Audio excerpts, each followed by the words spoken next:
That's awesome. I can't say cold, but she'll say chilly. That's not cold. Nice, nice. Feeling great, feeling pumped. Excited, ready. Love those words. That's awesome. Hey, crew, a couple of quick little things. Did anyone get a weird email from us with a header is from Billionaire Babes, aside from Sonia? Oh, I got that. Yes, Robbie did, Mark did. Anyone else get it? We're just trying to pinpoint why some of you got. So Billionaire Babes is a business that my wife runs, mentoring women in business. And for some reason, I don't know how, WordPress has synced that banner over the top of a copy of something else, but some of you got it, some of you didn't. So I'm in a bit of a quandary right now. So it was just Sonia, Robbie, and Mark. No one else got it? I think when I tried to join the Convert Club website, it took me to Billionaire Babes. I actually haven't been able to get to the website that you showed on the page the other day. Oh, the Convert Hub, you mean? Yes, the Convert Hub. I haven't been able to get there. Has everyone else got into the Convert Hub okay? Yep. Yep. Likely just me. Technical issue. User error. That's all right. Yeah, 90% of the time it's easier. Tech guys will come out and just do the on-off switch and they'll charge you $250 and they'll go, Yep. yeah, no, I had to fix something. All right. Reset, Control-Alt-Delete, all that type of jazz. Josh, Thanks, Josh. yeah, can you make sure you send Nicole the link for Convert Hub again? He's done it. Thanks, Josh. What a legend. And if we need to reset a new password for her or something like that and just start fresh, that would be really, really cool. And we'll make sure that's working. Just quickly, does everyone have the digital workbook? The digital version of the workbook? Give me a thumbs up if you do. Yay. Who's got a physical one? Australia Post came through and dropped it off to you. Who hasn't? Oh my God, we're on fire. Yes, Australia Post, thank you. We got it all. Sonia, your physical workbook got you in time? Wow, what a miracle. We did really express that out. So when did it come? Yesterday? Yeah, yesterday. Okay, we just snuck it in. Beautiful. Love that. Crew, we've got an epic day today. Today's a super session. So session 1 and session 10 of the first 5 weeks of Sales Accelerate, these first 10 sessions, session 1, session 10, they're super sessions. What we're going to do today is we're going to build step 1 of your reverse selling method, but I'm also going to share with you all 5 steps of the reverse selling method. I want to make sure that you get a good idea of what the jigsaw puzzle looks like when it's finished. So as we add pieces to the jigsaw puzzle, each of the 5 steps, it'll have more reference to you and make more sense because you've seen it at the beginning, what it looks like in its entirety. Okay, so we're going to do kind of 2 blocks today. One block going through the 5 steps, the other block building out your first step of those 5 steps. Each session after that is just going to be for 90 minutes, which would be really, really cool. And the very last session we call Transformation Day. This is where ideally we have transformed your whole sales process. You have your workbook documented, completed. We're going to go through step 1, answer any questions you have with step 1, fill in any blanks, make sure you write your final version out. We're going to rehearse it, practice it, role play, make sure you're comfortable with it, tick it off. Then we go to step 2. We do the same thing for step 2, step 3, step 4, step 5. So that's our very last session. And so we're going to bookend and sandwich in, if you like, top and tail, these super sessions in between the 8 90-minute sessions in between. Sound good? Perfect. So today is a build session. So each topic, each of the 5 steps of the reverse selling method will have a build and a training session. Okay. So we'll spend 1 session building it out, going through example scenarios, documenting it, writing it out, you doing some thinking, refining it. And then we come back a couple of days later and we'll train it. We'll answer questions about it. We'll tweak it. We'll role play. We'll rehearse it, get it feeling smooth. Sometimes when you read it, it looks perfect. When you say it, it's a little bit hiccupy. So it's through saying it that we get, so that's the practical side of it. All right. So that's what we're going to do each and every session. Throughout today, can everyone just go down to the reactions button at the bottom of their page, bottom of their Zoom, there's a reactions button.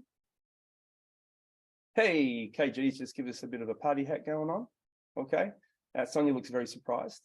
All I want you to do throughout the session today, if you have a question, there's a raise hand button there.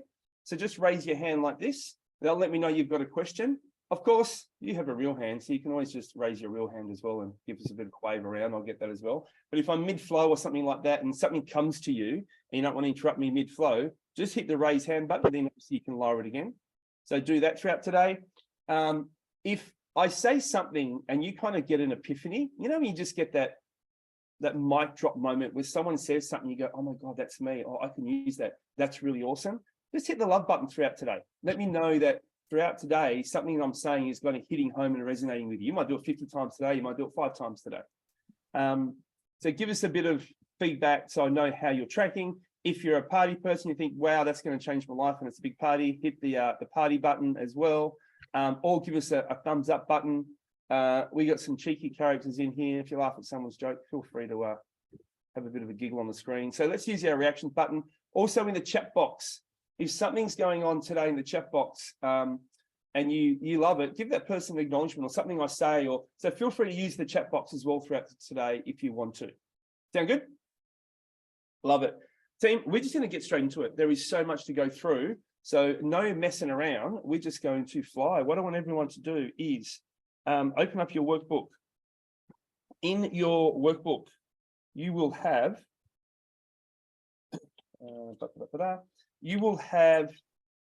your first couple of pages, which is just kind of walking you through what's in Convert Club, what is Convert Club, how does it look, all that type of stuff. You can have a read through that in your own time. Oh, that's interesting. That's cool. I'll fix that later. How to get the most out of Convert Club, the monthly training calendar, what we've gone on each Tuesday and each Wednesday. Team, these are the sessions that we have outside of our 2 sessions a week, right? So the page I'm sharing with you right now on the screen, right, the monthly training calendar, these are not our 2 sessions that we are doing through the Sales Accelerator. These are the additional things that you get access to as being a member of a Convert Club, right? And let's get a nod of the head to acknowledge that you guys get that. So there's every Tuesday and every Wednesday. So we had a session this week, Tuesday, Wednesday. Some of you rocked up to it. Who rocked up to some of those sessions during the week? Awesome. Good, good, good. And how were they? How was it? Just sitting in there, getting it. Sonia, Nicole, just give us some feedback on how you felt they went, so everyone else can get a feel. I'll hold back from Leisha and Katie because they're members of Convert Club resitting this for their second time, but I'd love to get newbies feedback as well. So Sonia, Nicole, give us some feedback on how you thought those sessions went.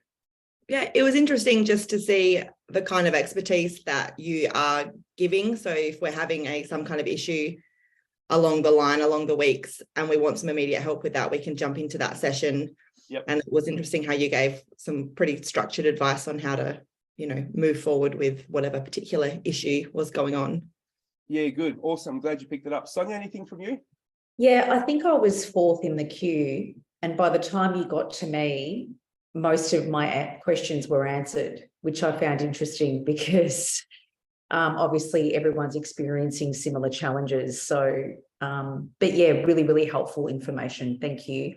Yeah, beautiful. And that happens quite a lot. Katie and Leisha will tell you that. They'll jump in there and have a question and then someone else will ask a question. And the way I answer that is really helpful for you, either for your question or something you didn't know you had a problem with that you now go, oh, that would be really handy. I'm going to bank that one. I think I can use it. And as Nicole said, I love to give structure.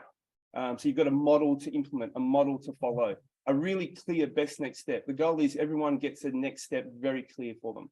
And there's a multitude of things. We had some stuff like on sales management, pipeline management. We had a whole lot of different stuff. It wasn't just how to overcome an objection. It was a variety of things. So it was all about business development. Yeah, Katie said she loves hearing other people's questions because it really, I believe growth comes from outside your industry, not inside your industry. Because if you only do what your industry does, you only become what your industry is. And if you want to be a leader in your marketplace, you got to see what else is going out there and how to adapt and how to evolve. So awesome. That's good. So that's a lot of information there about how to use the most out of Convert Club while we're here. We've got obviously our 2-day sales and growth summit that happens twice a year as well. Page 3. Page 3 looks like this, the reverse selling method. Team, what I want to quickly do is I want to walk you through the essence of the reverse selling method to make sure you've got it documented, you've got it templated, you understand conceptually what it means. Okay, so I'm just going to turn my page sideways so it looks bigger.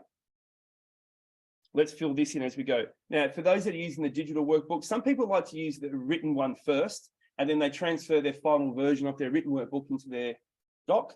Other people are just tech nerds and they just love to go straight into it as well.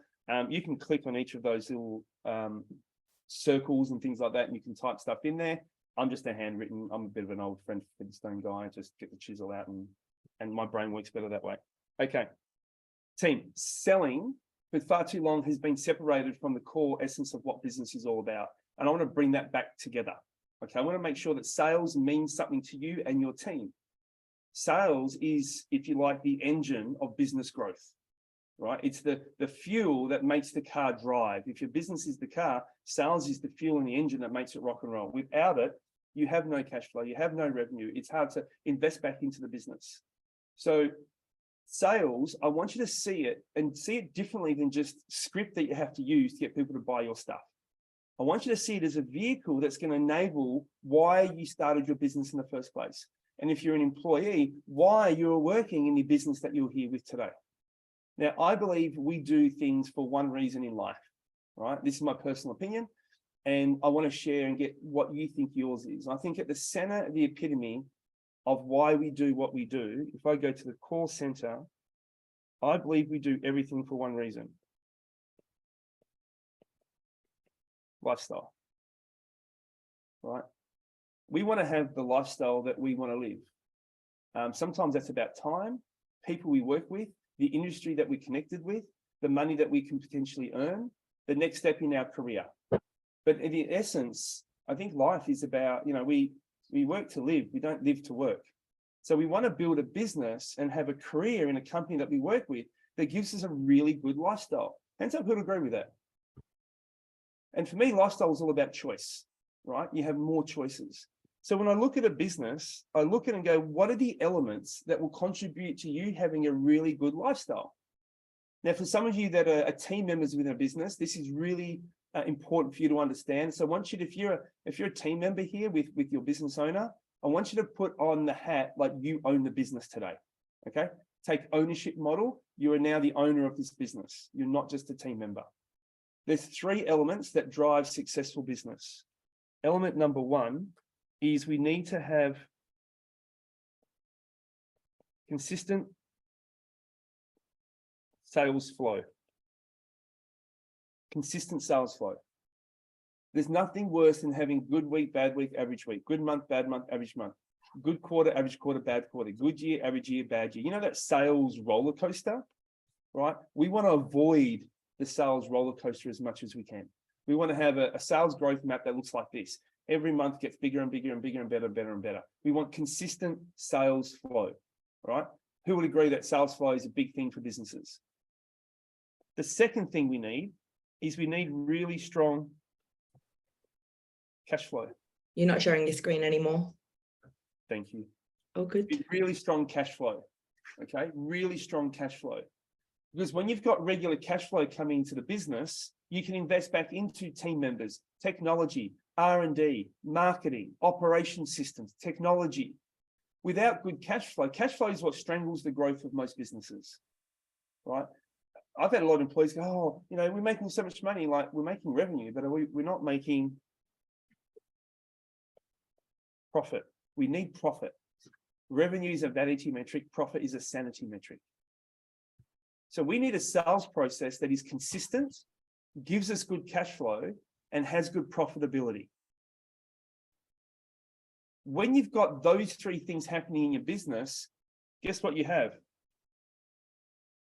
Sustainability. You have a business that has good lifestyle because you've got accountability around the 3 essence of what the elements that drive a lifestyle business.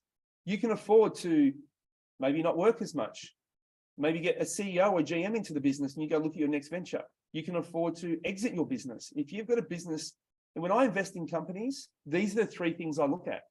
Honestly, it's just my checklist, right? I'm a shareholder in different businesses and I go, is there good cash flow, right? Is the sales consistent?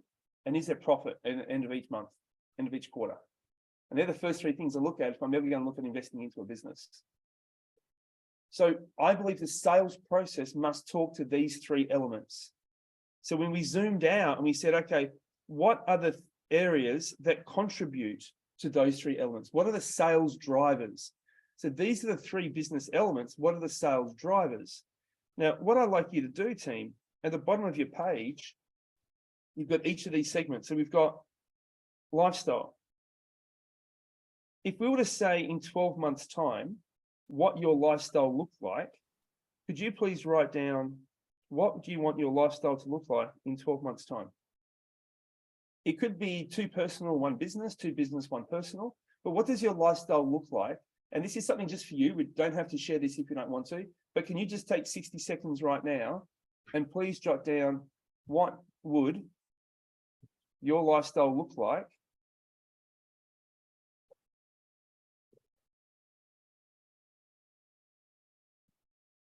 in 12 months' time if you were to have the perfect lifestyle that you would like?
Would anyone like to share? You don't have to, but who'd be happy to share something they put on their lifestyle? Yeah, Robbie. I said less stress because of consistent sales. Nice, nice. And you know what? Sharing an emotion as a lifestyle, I think, is a pretty mature thing to do, because a lot of people, and there's no right or wrong with this, but if you feel stress or anxiety about inconsistency in sales, and this will reduce that for you, how good would your life be when you don't have to worry about things like that anymore? It's really interesting. I've got my own philosophies about stress, which I'll talk about at a later stage, but I love that one. Robbie, thanks for sharing. Who's got another one they'd love to share? Yes, Shell. Company-wise, taking a larger market share. Personally, a more relaxed life. Good. So having a larger market share, having a more relaxed life. What does relaxed mean for you? Probably the same as less stress, less concerns about as I say, their profitability, also the consistency of sales. Yes, good. I like it. Good. Team, it's really clear to define what your lifestyle looks like. Because if you want to build it, you need to know what it looks like. And a lot of people don't think about this. They're too busy head down, bum up, working. You look up 12 months later and go, what have I been able to do? What is my lifestyle like? The second thing I want you to look at is the areas in purple. Consistent sales flow, profit, or cash flow. Could you put in order? Can't see your screen again. Of 1, 2, and 3. Thank you. Of 1, 2, and 3. What is the highest priority do you think for you right now? Is it consistent sales flow? Is it cash flow? Is it profit? What is it for you, with 1 being the most, 2 being the second most, and 3 being the third most? I'll give you 20 seconds. Just knock that out now.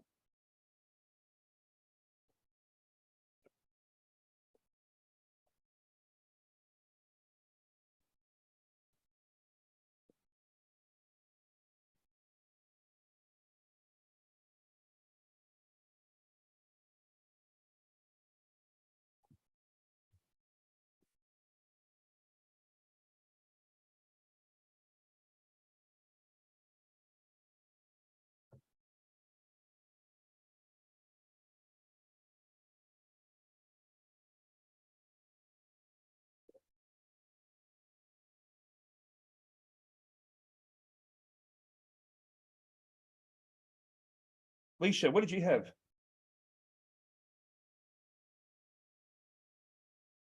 Sorry. Well, the priority. I mean, Yes, what was your number one for business elements? It's basically the most important thing for us is the sales consistency, so the sales flow. Nice. That Your is second? definitely the most important part. Your second one? The be less concerned in general. Sorry, no, and sorry. I'm talking your business elements, Shell, are the ones in Oh. so out of consistent sales flow, cash flow, and profit. Oh yeah. It's basically, I would say, it's probably more the cash flow Cash flow. and profitability is last. And stuff. Beautiful. Good. Nice. Lisha, what are your three? Sorry, I was on mute before. A consistent sales flow, then Yes. followed by profit and cash flow. Great. Nice. Sonia. Pretty much echoing everyone else, and I guess I'd be very surprised if consistent sales flow wasn't everyone's priority. Yep. Hence why we're here. So yes, number one, consistent sales flow, number two, profit, and number three, skills in the business. Cool. Define skills. So investing more in people's development to enhance Nice. their skills. And cash flow would probably enable that, wouldn't it? Better cash Exactly. flow, So it's enable kind you of to like spend your in team. order of what's needed. Yeah. Yeah, perfect. Good. So team, and now what I want to now do is zoom back out and go, what are the three sales drivers that impact sales flow, cash flow, and profit? And we're going to go through these three. Number one is faster sales cycle.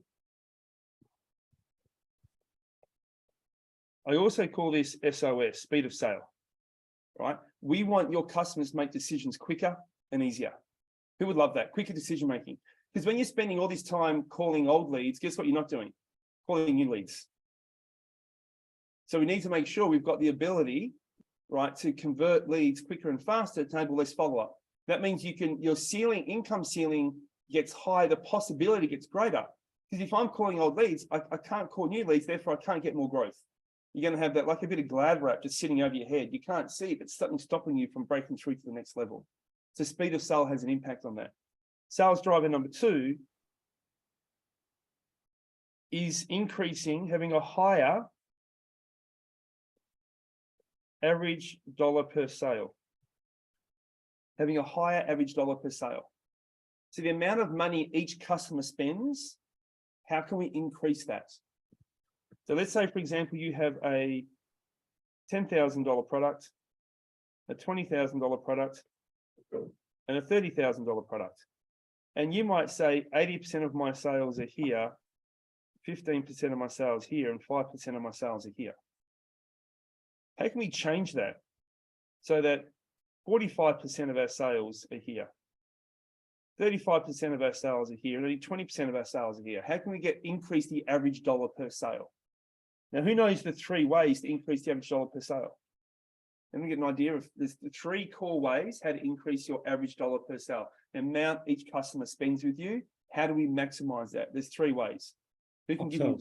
And the one is the most obvious of them all. When I share it with you. Yes, Robbie? Upsell? Upsell is one, yes. Upsell is what I call the second one. So we upsell. So like I just shared with you then, if you've got a 10K, 20K, 30K, how can you upsell into the 30K product instead of the 20K product? If you've got a 5K, 10K, 20K, how do you upsell into the 20K instead of the 10K? What would be another way you can increase the average dollar per sale? Raise your prices. Number one, just charge more. Increase your price. What's the number one reason why we don't increase our price? What are we really scared of? Competition, What about competition? or competition being cheaper. Yeah, so people not buying from you and buying from your competition. We're scared of losing the sale if we charge too much, right? My goal is for all of you in the next 3 months to feel that confident with your sales and your conversions are high, you're going to crank your prices up, right? That's the goal. What's the third way to increase the average dollar per sale? Cross-sell. What's the secondary or third product item that you may have that people can buy from you? You know what amazes me is I tend to ask this question. I usually get a lot of hands raised. It's, do your customers buy everything that you do? Do you think they know that you do extra things that they could be using? Do some of your customers maybe use your competitors or something because they don't know that you do that? Hands up who can rate to what I'm talking about. I had this Hey. yesterday. We had this yesterday. Yeah. Yeah. So a client is taking her lead nurturing to a competitor because she had no idea that we offered this service. And we were like, oh my God, we are certified Active Campaign, Klaviyo. Like we've got all these certifications in the software, and she had no idea. And it was just that we weren't communicating. It's ridiculous how often that happens in every room I speak to. So that's what we mean by cross-selling, educating your marketplace that you actually do things they don't know that you do that they can get from you. And you know what, when you tell them, most of the time they're really grateful, or they go, oh, I didn't know you did that. If I had have known, like it's not even a sell sometimes, it's just you informing and educating what you can or can't do. So once you can do these three things, charge more, upsell to a high level product, right? And then cross-sell, all of a sudden, your average dollar per sale goes up. The third element, the third sales driver, if you like, is what we call having a higher conversion rate, right? Having a higher conversion rate. Just converting more leads that you have right now. You know, I find it really interesting. Let's say you're converting 3 out of 10, 30%, which some industries are really high, okay? But your goal is what? Your goal is 6 sales. So what do most businesses do here? What do we normally do? We've got 3 sales. We need 6. We converted 3 out of, we had 10 leads, we converted 3. We need 6 sales. What do we go and chase? Another 10 More leads. Yeah, we chase another 10 leads because we know that 10 plus 10 equals 20. So if you double that, you double that. So you know you're going to get your 6 out of 20. But what does 10 extra leads cost you? Time and, that's my poor excuse of drawing a clock. Time and money. Which, what does that eat into? It eats into profit. My brain just says, why don't we just convert 6 out of 10? So when you get an extra 10 leads, you're paying for those leads out of profit of those 3 extra sales. You're not paying out of back pocket. So if you do get 20 leads, now you're making what? 12 out of 20. You got more profitability. Hands up who's with me on this. So that's the essence of what we mean by increase our conversion rate. Now, the goal for you is to make sure it is IOSP. Okay, IOSP. Independent of salesperson. You want to get a high conversion rate no matter who takes the lead. We can't have a business that is what we call key person dependent. So that is, if you don't make the sale and you give it to someone else to make it, they don't convert as well as you. You convert 6 out of 10, they convert 3 out of 10. Now we're losing 3 sales. That's too big a gap, right? It's too big a gap. You want to aim for a maximum of 15% conversion rate difference between your best and your worst salesperson. If you're converting at 65, the bottom end should be 50. If it's more than that, you've got a sales process problem you need to fix straight away. Right, so we want to build a model, a sales process that makes everyone in your team successful, no matter who they are. Now, all you've got to do is make sure you pick the right personality, the right attitude, the right work ethic. You know, that's your way of picking someone who's aligned with your values in the company. But you get those things, you pick the right values person, which I'm sure you guys are going to get better at doing. If you give them these sales skills, it should create more consistency. So then you can step out and do the things that you want to do as a business owner. And if you're a salesperson in this room right now, when you've got consistent sales, you can then target and you can plan your life better because you know you're making this much commission, so you're making this many sales on a regular basis. So these are the 3 sales drivers. And what I want each month, each of you to do is to ask yourself, which one of these 3 things are my biggest focus each month? What's my biggest focus? So if it is consistent sales flow, it's just a maths equation. All you have to realize is that to get better consistent sales, you just need to have a higher conversion rate. Let me dumb that down. More people, faster. So if everyone in this room, if your number one business element was consistent sales flow was your challenge, this is either a conversion rate problem or it's a too long a sales process problem. Got it? If cash flow is your biggest concern, that normally comes down to two areas. One, the amount of money people are spending is too low. I've got a low average dollar per sale, or it's taking too long to get money in the door, long sales cycle. So if you've got a cash flow problem, you're either going to look at your average dollar per sale or how long it's taking to make the sale. See what's happening here? We're creating a sales model team that tells you where to look and what to focus on in your business to fix it. Who likes this? I want to give you control over your next step. And if profit is your biggest challenge, right, then that's simply a conversion thing. I need more people giving me more money. So if you've got, look at your bottom line and your P&L at the end of the month, you go, we had no profit, well, either your conversion rate is too low or the amount of money each customer is giving you is not enough. You need to increase your price, upsell or cross-sell. So what I'd like you to do right now, based on your number one element, so whatever you put here, right, let's say consistent sales flow, you now want to write down in here, what's the number one sales driver that you think will impact that for you? So you might say it's going to be conversion rate, because there's two parts to consistent sales flow, isn't it? It's either conversion rate or faster sales cycle. So pick which one of those two is your number one focus. Then your second one might be faster sales cycle. And then your third focus would be average dollar per sale. So that could be an example of what you would write. If cash flow was your biggest challenge, then you might go, well, cash flow is going to be an average dollar per sale thing or a faster sales cycle thing. Which one is it for you?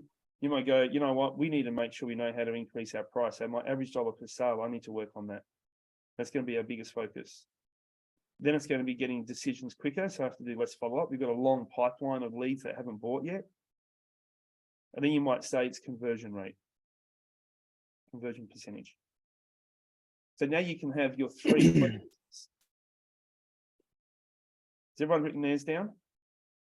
In the chat box, write down what is your number one focus. Just in the chat box, what's your number one sales driver that you think you need to focus on?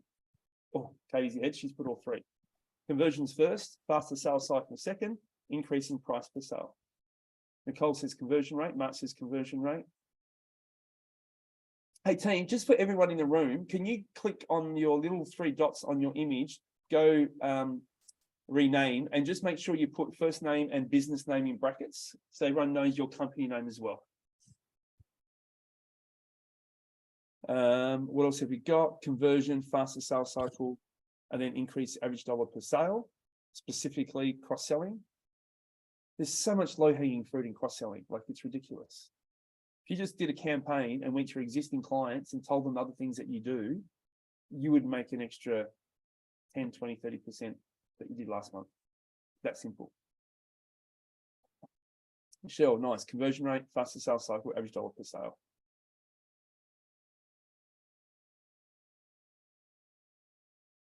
Good. Love it. Does everyone hit their three dots and just rename themselves? I'm just checking around. Nice. Awesome. So, once you can isolate your sales driver, and your sales driver could be either one, faster sales cycle. If that's the case, team, there are 3 sales accelerators that you are going to learn that contribute the most to a faster sales cycle, right? So if that was your number one thing, all you've got to focus on, firstly, is I would look at this and go, what am I doing wrong here? What am I leaving out? If conversion rate, if average dollar per sale was your biggest challenge, if that's what you need to work on right now, there are 3 sales accelerators, sales accelerator 4, 5, and 6, that will contribute to that. If conversion rate is one of your biggest challenges, there's a sales accelerator 7, 8, and 9 that usually contribute So you, at any stage of the month, you can go, my conversion rate's low. The first point of call I would go to try to fix your conversion rate is Sales Accelerator 7, 8, 9. See how much specificity we now have to be able to fix and notice what we need to work on. Now, you know, number 1 and 2 could fix your conversion rate as well, but I always look at 7, 8, 9 first. Get it? So we want to try to have a model that gives you, this is like a sales management and a leadership process, not just a sales process. It's going to help you drive your business further. So I suggest every month you look at this. Some people do it on a weekly basis and you go, what's our focus for the month? What do we need to look at? What do we need to work on? And you go to the Sales Accelerator. Now we have 5 steps in the reverse selling method. All right, there are 5 simple steps in the reverse selling method. These 9 accelerators fit into these 5 steps. So you're going to learn those over these next 5 weeks together. But I wanted to show you first what this looks like as a model. Hands up if this is helpful. Who's got a bit more clarity now of how we can use this? A lot of members will have this printed out, laminated, stuck on their wall somewhere. The reason I say laminated, because you can get a whiteboard marker, you can just write over it, scribble over it, wipe it out for tissue next month and go again. And you can reuse it as many times as you like. So we're going to be building out this whole model during these first 5 weeks and exposing you to these 9 sales accelerators. Okay. Any questions so far? Nope. All good, all good, all good. If there's one learning from just that right now, if there's a penny drop, a light bulb moment, something that made you go, this is interesting, write it in the chat box right now. Give me one thing so far that's been a bit of an aha moment for you.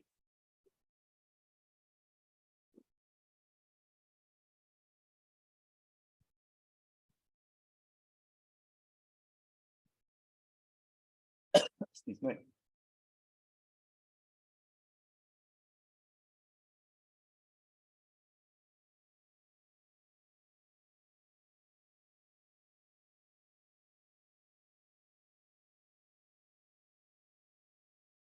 Alrighty. Upselling, upselling, upselling, cross-selling to existing customers, Brandon. Yes. The links between each of the segments. Nice show. I like it. 2 things I need to focus on for consistent sales. That's really good, Nicole. There's specific drivers that you can focus on. Yeah, absolutely. They give you more control. Love looking at through the lens of sales management, Katie. Yeah, it's a really good way. As a salesperson, I was always looking to sales manage myself. The clearer my process, the easier it is for me to sales manage myself. And then when I had a team, it was easy for me to lead my team to success because I could pinpoint what they need to focus on. The minute you can pinpoint to yourself what needs to be fixed to do more of, so you can do better at it, and what's working so you can do more of, the easier life is. Alrighty, team. Let's turn to page number 4, please.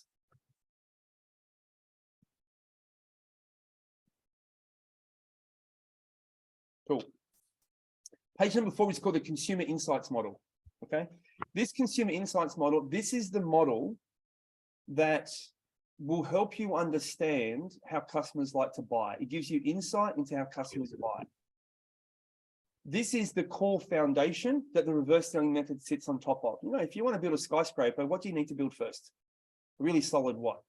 Foundation. Yeah, the stronger the foundation, the higher you can build. The weaker the foundation, the lower you can. You just can't build high. It's going to give me a low structure. So we're going to build a really strong base and foundation.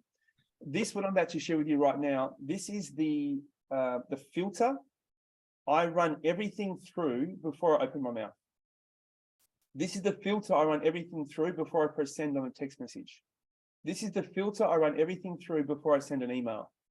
This is the filter I run everything through before I write a subject heading for an email, because the subject heading can often impact the open rate. This is the filter I run something through before I write copy for a landing page or a website.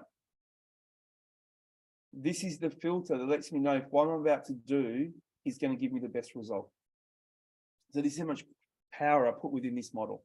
It's the essence of how I think when it comes to human communication.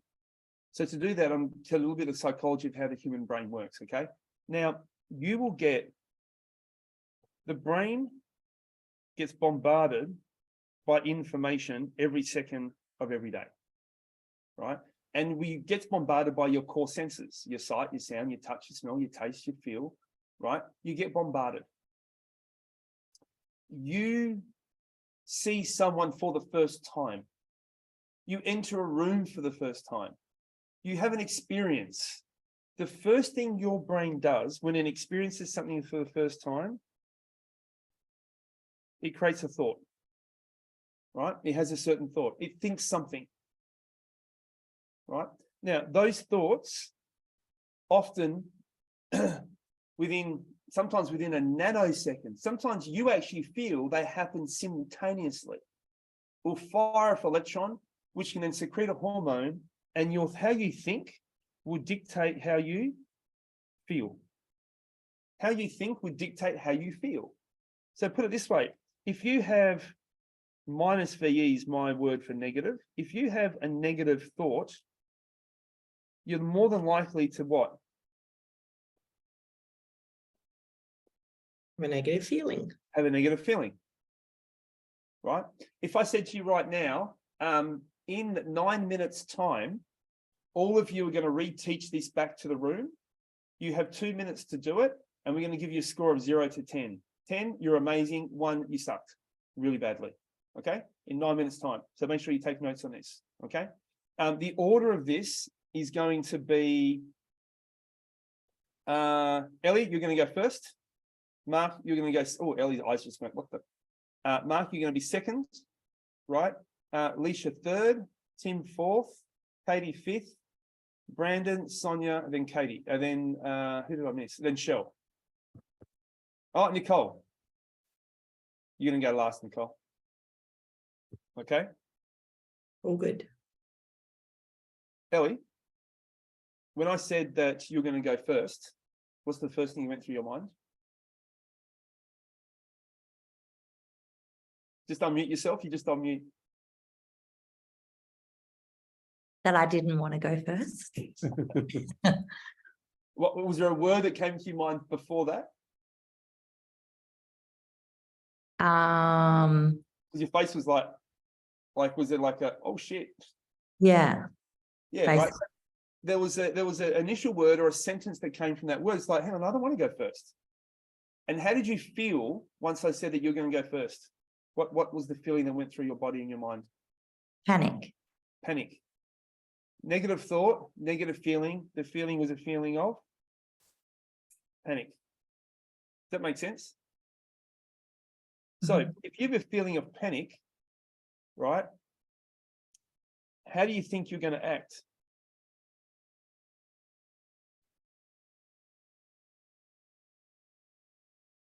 When you now present this in 7 minutes' time, how do you think you're going to act? If you're feeling panicked. Yeah, she's probably going to act what? Yeah, quite nervous. Nervous, which means you might, you might, you might fidget, you might stutter. Hands up who gets what I'm talking about. When you have a negative feeling, guess what that drives? Negative actions. Because your feelings dictate how you act. How you feel would dictate how you act. How you act would dictate the results that you get. So if you are having a negative action, you're probably more than likely to get what? A negative result. Yes. And you know what that negative result will feed?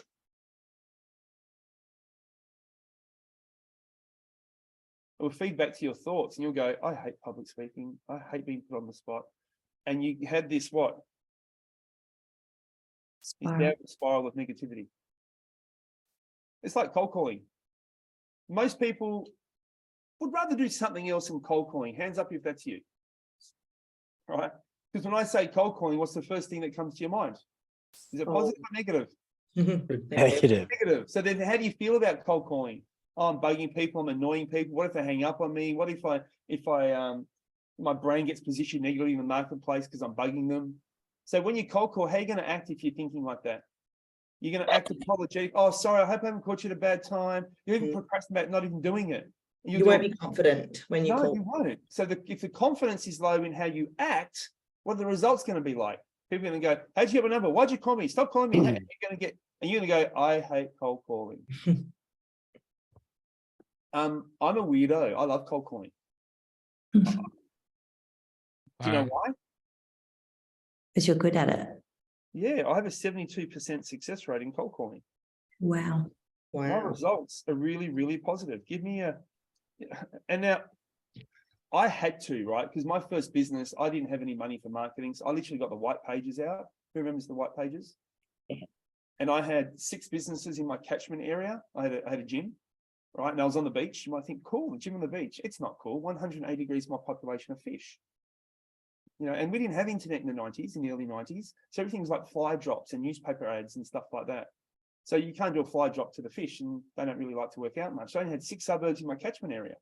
So I would literally get the white pages out, get my fingers drawn out and look for an address, a suburb in one of those, and I just turn the page. You can't get much colder than cold calling from the white pages. And I would see Mr. and Mrs. A and B Smith. It would be in the suburb, North Beach. Awesome. And I would call them. And I'll go, and I'll call. And I had a 2% success rate. Out of 100 calls, I would book 2 appointments. But all it cost me was a phone call, which back then was like 5 cents. I can give you a tip on this.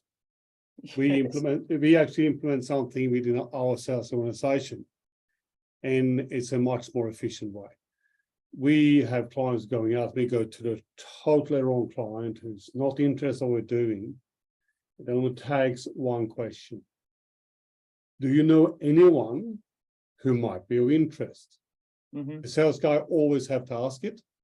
And the funny thing is, you now get a name and phone number. When you're making a call, say, I'll talk to such and such, and he thought you might be interested in our product. It's no longer a cold call.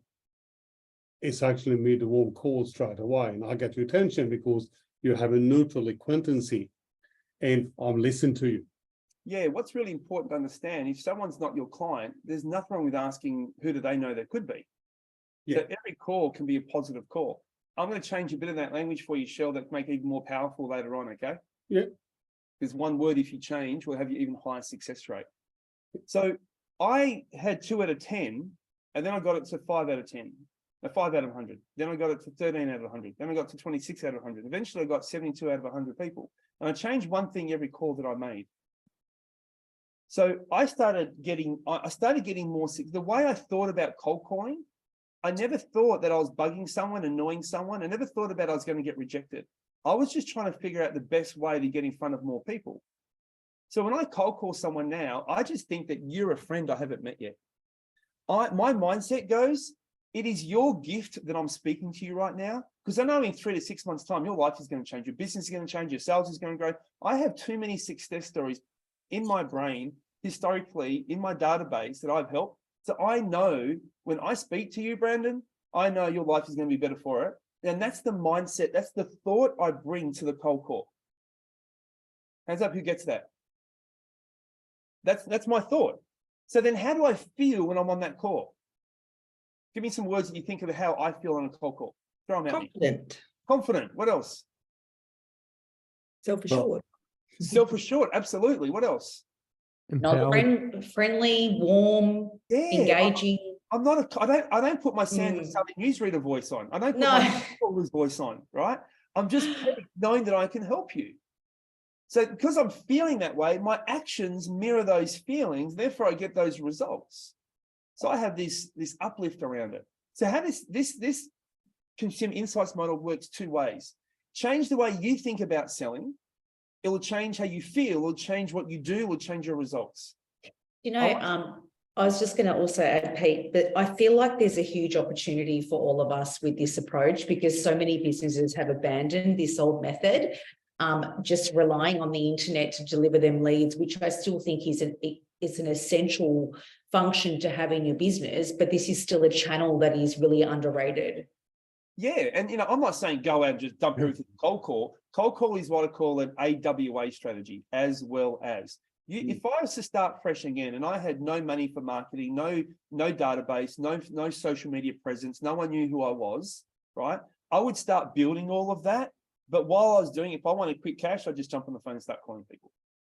Like, I'm not saying you need to do it, but I'm just saying as an example, because people hate cold calling the most.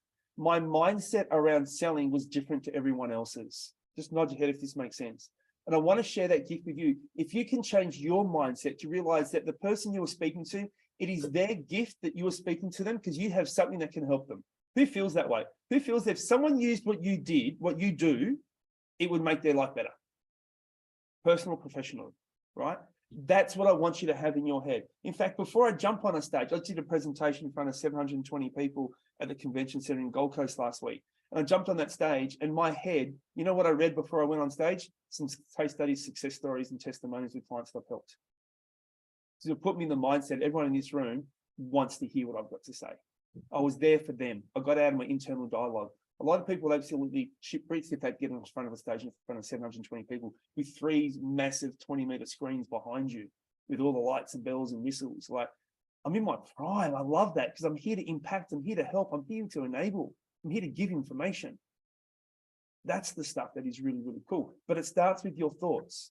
Similarly, when you open your mouth and you speak to a customer, the first thing that goes in their mind is, I have a thought and I'm feeling about what you just said to me. Right? If you create a negative thought in me, it's going to create a negative action as a potential customer. Therefore, you'll get a negative result. Can I please get everyone to do this? Draw a line. Hey, can I ask a question? Just before you do, just draw a line in between thoughts, feelings, results, and actions, like a dotted line like I have. Most people say to me, Pete, what do I need to do different? What's the action I need to take to get a different result? Right? What does that have to be? That's like me telling you how to overcome an objection and close someone hard. All I want you to do is do this. When you type something to someone or say something to someone, before you say it or send it, ask yourself this question. Ellie, if you read this, how would it make you think? And how would that make you feel? What action would that feeling create? If it's a negative action, change it. Don't say it, don't send it. If it's a positive one, you're on the right track. This is my filter. Does that make sense? If I say this, how would it make my customer think? How would it make them feel? What action would that feeling take? It would create this action. Is that the action I want? Yes. Say it, write it, send it. Because when you can change the way someone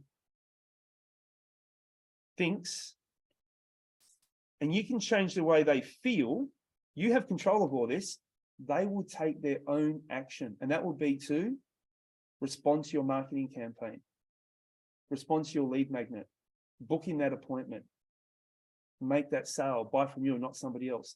The reverse selling method is about how to get customers to buy instead of you having to sell. And all I want you to do is focus on playing. Please draw these 3 arrows. We want to play above the line.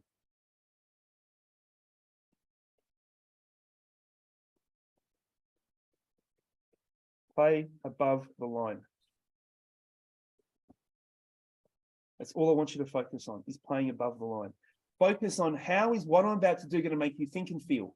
If you can change the way people feel, they will take their own action, and that action will be, I need to work with you. I can't work with anyone else. I feel comfortable with you. What you say makes sense to me. It resonates. I feel confident and certain you're going to give me a result. We want to play above the line, not below. Below the line is old school selling. What do I need to say and do to close the sale and lock them in? No. What do I need to do to change the way they think and feel so they can make their own decision that I'm the best person for them? Yeah.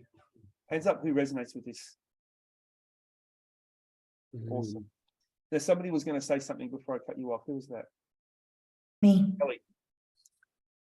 So I guess the biggest kind of roadblock that we have at the moment is that we obviously have a lot of leads, but actually getting in contact with those leads is almost impossible. So it's like they will say sign up to our club or whatever, and basically they've already put their interest in, and then we're trying to contact them to welcome them or offer them our services, and it's like the strike rate of actually getting in contact with someone via the phone or getting them to contact you back is like the biggest challenge that we actually have.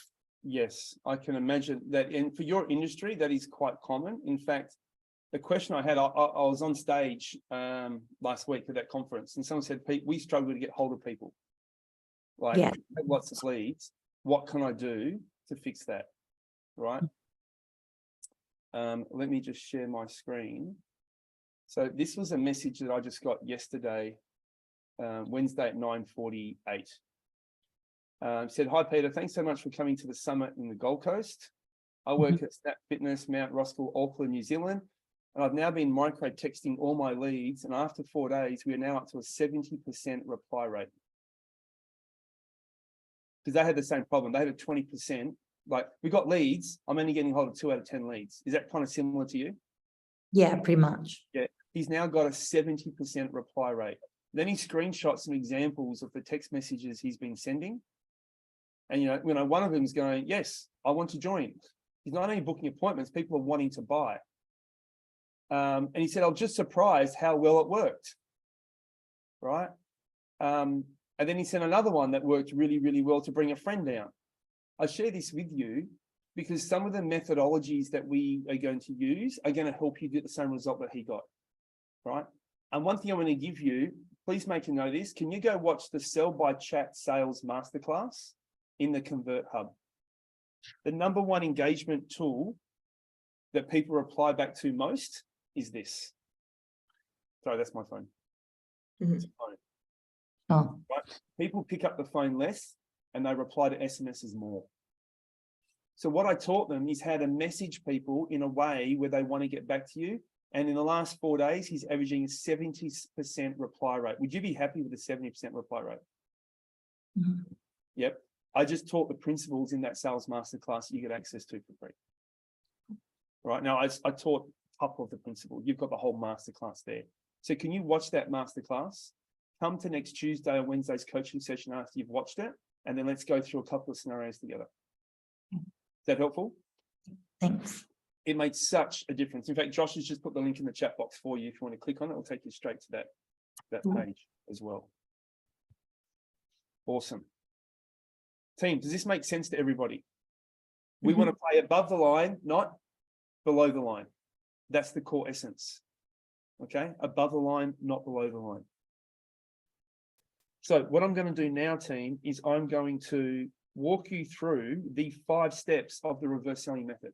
Okay, I want to show you the rest of the jigsaw puzzle now that you've got the foundations right, and then we'll have a break. Then the second half of the session, what we're then going to do is build out step 1 of these 5 steps I'm about to share with you right now. Okay, so find a blank page anywhere for your workbook, and there might be a blank page or somewhere in your workbook you can use, or a spot in your workbook, and maybe a note section. When there's a note section at the back of your workbook, there's not a blank page anywhere. It could be the bottom half of this page. So at the back of your notebook, you should have a notes page.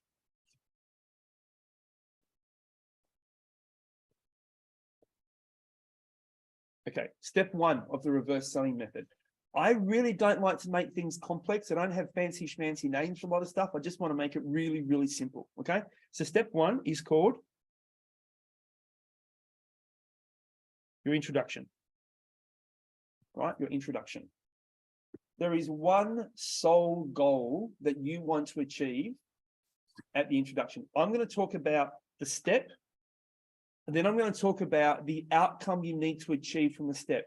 Can I make this really clear, team? The step is not that important. The most important thing is the outcome you achieve from the step. If you don't achieve this outcome, right, if you don't achieve the outcome, then you can't go to the next step. Steps are designed to achieve an outcome. The problem with sales is people go, "Oh, I said the words, I'm going to the next stage." The words are there to create an outcome. The words are there to change how people think and feel. True or true? Right? So if I haven't changed the way you think and feel, if I haven't achieved what I need to after step 1, I shouldn't be going to step 2. So in Convert Club land, we have a framework which we talk about. You dropped the page. Most people, I'm just changing something. Most people focus on what we call TBT, right? TBT is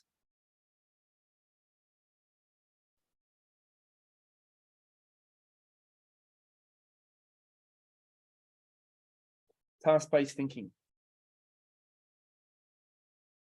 Right? TBT is task-based thinking. Task-based thinking is you have a script, you say the words on the script. I did my task. I remember the first time I experienced this, it was really poor management and leadership by me. And what I mean by that is we ran an event, we had 57 people booked in for this event. I got my sales team together, said, can you make sure you call everybody and make sure you get hold of them to make sure that they all turn up, right? 2 days before, we had a WIP, a work in progress meeting. And I said, how do we go? Do we call everybody? And I went, yep, we've called everybody. Awesome. Okay, so we've got 57 people showing up. Based on that, we should, and someone said, no, we've only got hold of 38 of them. I went, what do you mean? He goes, I said, we've called everybody, but we've only got hold of 38 of the 57. I went, what happened to the other 19? They're like, well, they didn't answer. We're waiting for them to call back. We haven't heard back from them. And I went, well, did you SMS them? Oh, no, I didn't know I was supposed to. Did you DM them on Facebook, Instagram? Oh, no, I didn't know I was supposed to. Did you email them? Oh, no. My poor leadership, I said, what did I say to everyone? Call everybody, right? So what did the team do? They did the task. That's what I mean by task-based thinking. What I want to instill in everybody is what I call OBT, right? OBT is outcome-based thinking.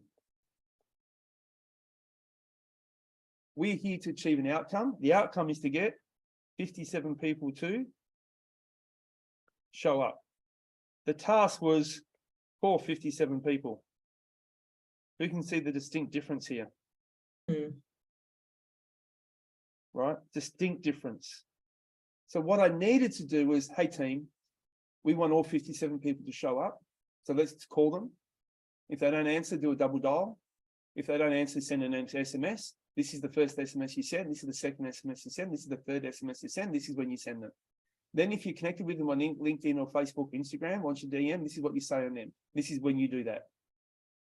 Then if they don't do that, right, you send an email. This is the copy of the email template you're going to use. If they don't do that, you get in your car, you drive, you knock on the door. No, I'm just kidding. But you're going to get the idea, right?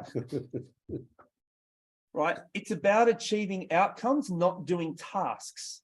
The mistake we make in sales, we go, oh, I'm doing what was said, but did it achieve it? No. If it didn't, pull the car over, park, and keep staying in that step until you achieve the outcome. Because if you don't, that's the little objection that's going to bite you in the butt at the end of the sale. So what we want to do, introduction is all about doing one thing.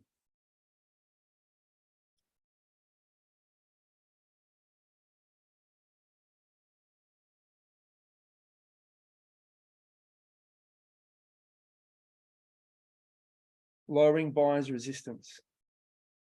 That is the goal from your introduction, is to LBR, lower buyer's resistance. Let me share something with you, team.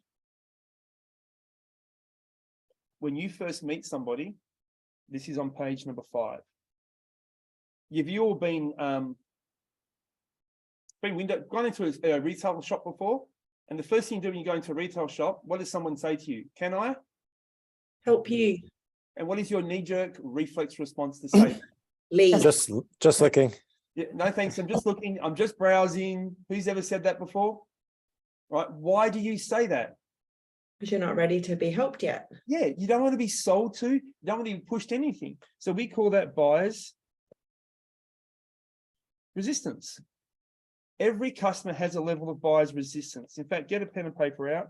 I'm such a great artist. This is sarcasm. So try draw a thermometer, just like I'm drawing.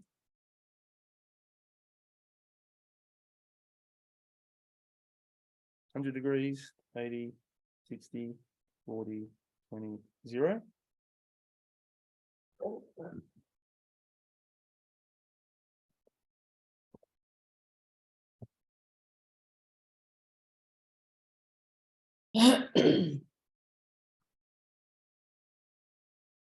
So when you say to me, no thanks, I'm just looking, where is your resistance, low or high?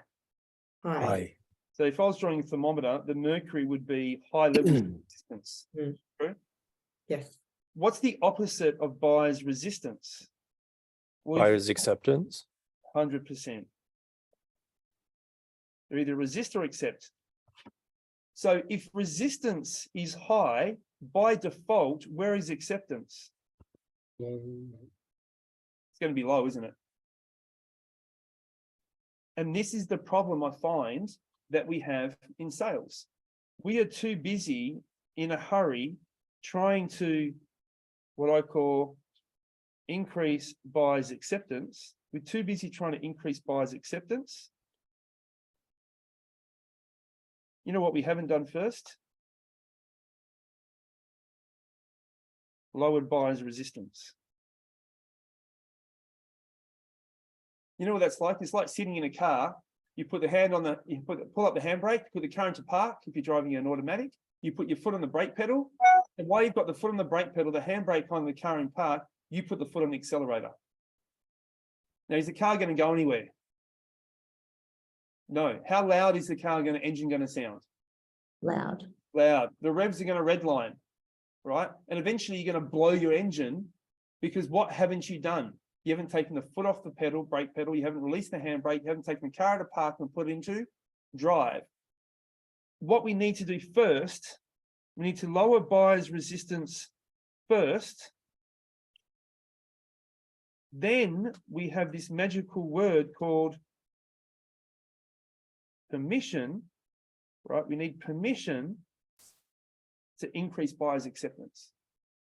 There needs to be flow in your sales process. So the first thing that you do when you meet someone, please write this down. Your number one priority is to solely focus on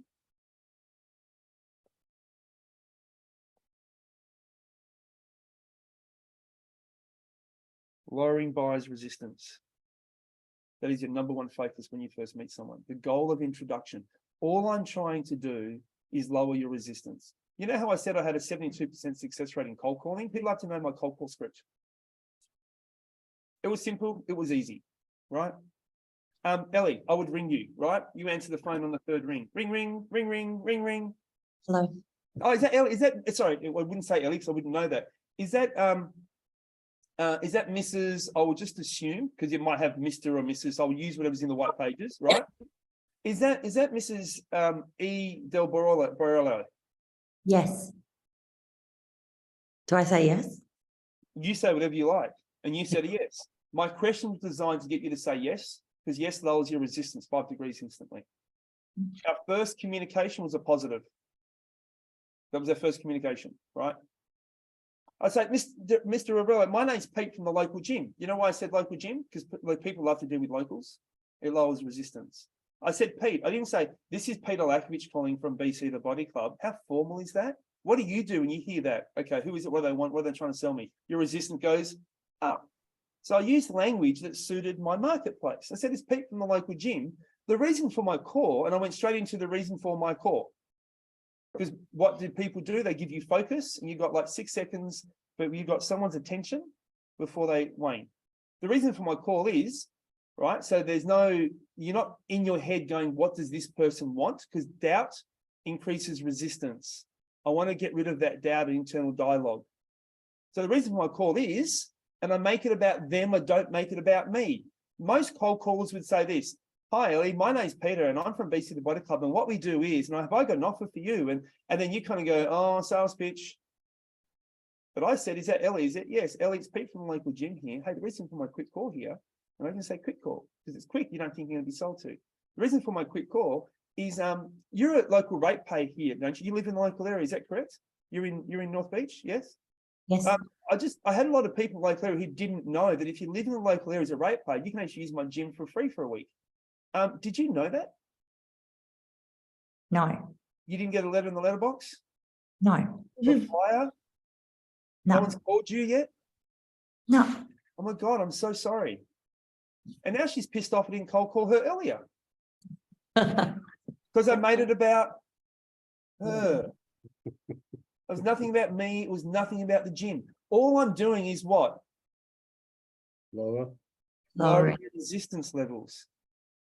Ellie, There if you ever a had letter? known- sorry? Was there ever a letter in the letterbox? Ever a flyer? We started doing some, but I didn't have Okay. enough money to send it to all 6 suburbs, so I'll do a couple of So here. clever. And then I hired some people who did it for me. And you know what? I had a member going, "Hey, I found all these in the rubbish bin." Like there's something- I paid them to do, and then just dump in the bin, so I did my work. Because how am I going to know if they delivered or not? True. So yeah, we had a lot of hiccups in that type of marketing Yeah. strategy. So I was never certain. Mm. So I would just lower buys. And Ellie, if you had have known, would you have possibly come in? Probably, yeah, Oh my God, can I make it up to you? sure. I'm getting permission. I'm just lowering her resistance. I haven't talked about who the gym is, what we do, what it looks like, how great our equipment is, any campaigns we offer. I haven't talked about us at all. It's I'm getting permission by lowering buyer's resistance first. Who likes what I just did there? Simple, it's easy, and it's just informative. Again, I just used this model though when I did it. I played above the line, didn't I? I was just thinking, how would you think and feel if I did this, if I said this, if I asked this question? Now, it took me about 8 weeks to get to this script because the first script was just really bad, hence my 2% conversion rate. But I just changed one thing every call until I got to the process. But the message I want to get across to you, your goal you want to achieve, when you first SMS someone, email someone, speak on the telephone, get on a Zoom call, see them face to face, whatever the first point of communication is with your sales lead and marketing funnel, all you want to do is lower buyer's resistance. That is your number one goal. Nod your head if that makes sense to all of you. Perfect. Now, I'm going to give you 6 strategies today on how to lower buyer's resistance, and we're going to build these out together. Okay? We're going to do them for, who here does outbound calls where you call people and they're not expecting your call? You've got a name and a phone number. There's no book time. Who does calls where it's booked in? There's a book time. You call people at a certain time as well. Right? And who has inbound calls where calls come into you and you pick up the phone and you reply back? Cool. So we cover all 3 of those in our session today. Okay. We're going to build out a process for all 3. Can I interrupt? My main method is I just show up. Just pop into the business and say howdy. Will we cover that too? Yeah, so that's called an outbound unexpected call. A call, so please put call is another name for meeting, point of contact. Okay. Yeah. Telephone, Zoom, face-to-face, you're calling in. So I just use Yeah. call. Okay. Cool. So that would be what we call, we have 3 types we're going to cover today. Outbound expected, where they're expecting you to call or show up. Outbound unexpected, that would be you, where they don't expect it. And then you have an inbound. They're the 3 most common. Cool. Okay. You're going to build the one that you do 80% of the time. Yeah. Right. If there's some that you do 50-50, then you're going to build 2. All right. But I'll give you the 6 ways to do that today. That's the second half of today's session. Step number 2 with the reverse selling method. Once you have lowered buyer's resistance, right, the next step is to get someone decision maker ready. The number one reason why people don't make decisions when you want them to is they're not ready to make a decision. So the way we do that, we call this the frame up.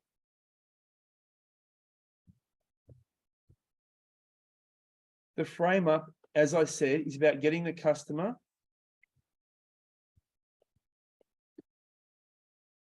decision maker ready. This is framing up the expectations of what's going to happen in our call today. Let me repeat that. You're framing up the expectations of what's going to happen in this call today. When I first started in sales, the first couple of calls I didn't do a frame up. People would walk into a gym and go, "Hi, can I have a look around?" And go, "Yeah, sure, no worries." And I'd give them a look around. And then I'd show them everything. And I'd show the price and go, "Hey, this is the price. Do you want to buy?" And they go, "Oh, no, I just came in to look around today. I'm just shopping around." I'm like, "Oh, okay, well, you know, I wasn't the pushy type of guy that tried to overcome that objection." I went, "Okay, great. Well, listen, you know, want to come back, let me know. This is where we are." And then I'd call you 3 days later. Who knows the 3 days rule? You know, you call 3 days later. Quick question. Who created the 3-day rule? I don't get it. You know, it's dating as well, isn't it? You know, we go on a date, Brandon, you and I go on a date, right?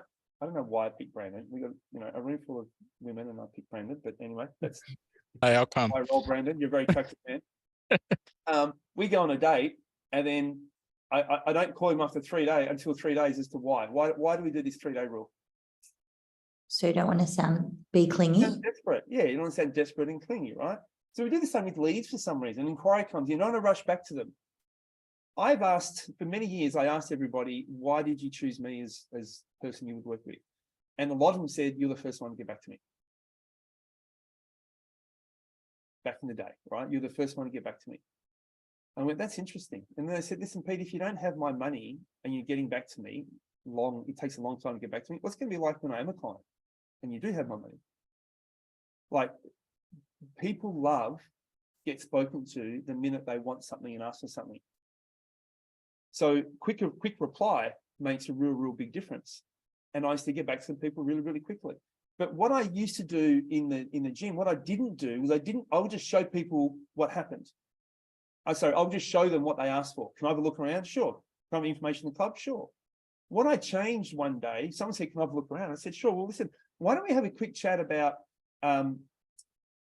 what we have to make sure this gym is actually the right one for you? Because if it's not, you might need to go somewhere else, and I can recommend a few other places. But if it is, what I'll then do is find a bit about what your goals are, what you want to achieve, because they'll let me know whether I think our gym can help you achieve them. If I do think we can achieve your goals, I'll show you the areas of the club that can help you fix that. And then I'll go through some options and a bit of a plan of what you can do to achieve those goals. And then I'll go through the dollars and the cents. And if you like it, at the end of this session today, you can make a decision if you want to get started. How does that sound, Ellen? I actually told them everything that's going to happen. So when I said at the end, you can make a decision if you want to get started, and they go, okay. They were now decision maker ready because they knew what was going to happen. They knew when I was going to ask questions, tell them about the club, when I was going to ask questions about them, when I was going to show them the plan, that when I was going to go through prices, they knew everything. So there was no last minute, do you want to buy? I was like, whoa, I just have a 7-day membership, come and trial the club free for 7 days. And they'll come in for 7 days. And then I'd try to close them on that first session. They go, no, I'm just here for the 7 days. Because I was trying to close a sale when they weren't prepared for it. So my theory is you've just got to prepare people for things. My son used to, up until the age of 2, he didn't want to leave the beach. We'd go to the beach and, we did a couple hundred meters from the beach, walk to the beach. He didn't want to leave. So I said to Braxton, Braxton, this is what we're going to do. You see the showers up there? We're going to have a race to the showers, right? And we're going to wash all the sand off, have a bit of a water fight. Once we do that, we're then going to walk home, right? We're going to get home. We're going to have a nice little nap. When you wake up, you're going to have a beautiful lunch. We're going to have this for lunch. And then we're going to play and build some Lego blocks when we get home. Sound good? Awesome. High five. Let's go. And guess what he would do? We would run. We would have a water fight, wash the sand off, go home, have a nap, have that. And he would, after he wake up, he'd go, Lego, he'd remember. One thing I learned with children, if you tell them what's going to happen before you do it and they agree to it, they'll just follow the process.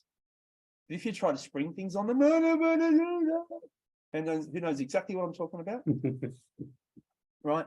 So team, it's just called the frame up. We frame up and we get the customer decision maker ready. There's 5 things you've got to put in a frame up, right? I role played it with you. I will give those to you. Step number 3.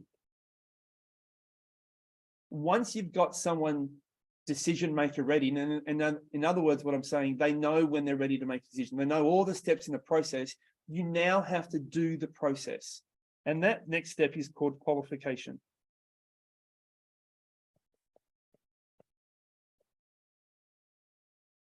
Right? We need to now qualify. Now we qualify 2 ways, right? We qualify 2 ways. We need to qualify us to them. And we do that first. We make sure that they like us first. To make that very clear. They like us first. They want us first. Then we qualify them to us. Can we help them? So in other words, that's finding out about them.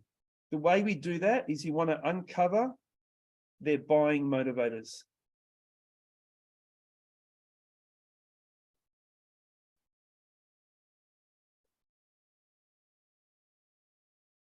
So we qualify, we tell them about us first, then we find out about them and we uncover their buying motivators. This order is very important. It changes everything. Does this make sense? What we are creating is what we call the switch.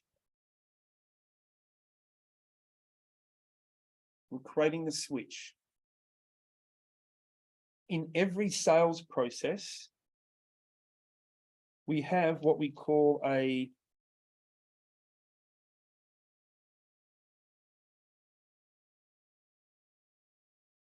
chaser and a chasee in every sales process. Life is almost like this sometimes too. So you're going to have you and the customer, okay? Who is the chasee? Who's being chased? You or the customer? Customer. Correct.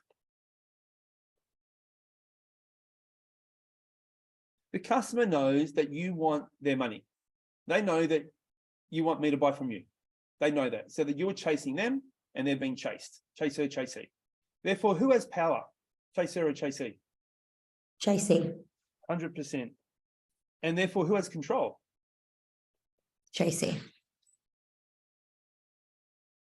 So if they have the power and they have control, then they become choosy and picky in who and when they want to make their decision. Who from and when they make it.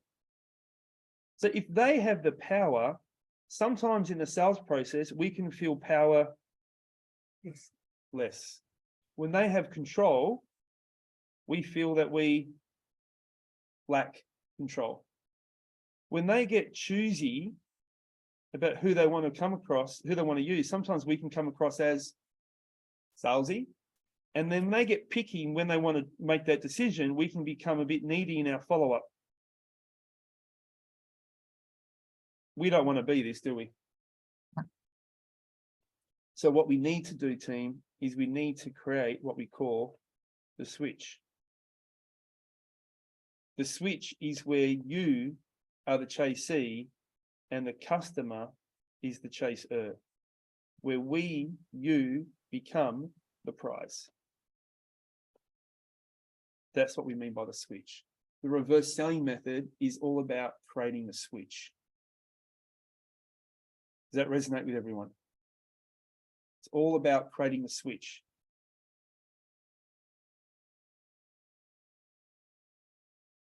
Qualification is a really, really key component that doesn't get done very, very well for most businesses. So the way we create the switch is we tell them about us first and make them want you early. Then you find out about them, see if you think you can help them. The way you do that is to uncover their buying motivators. What's driving them to need to buy from you? Once you do that, you've created a switch because they need you. They want you. Hands up if this makes sense to everyone. Once you've qualified them effectively, with step 4 is called solution strategies.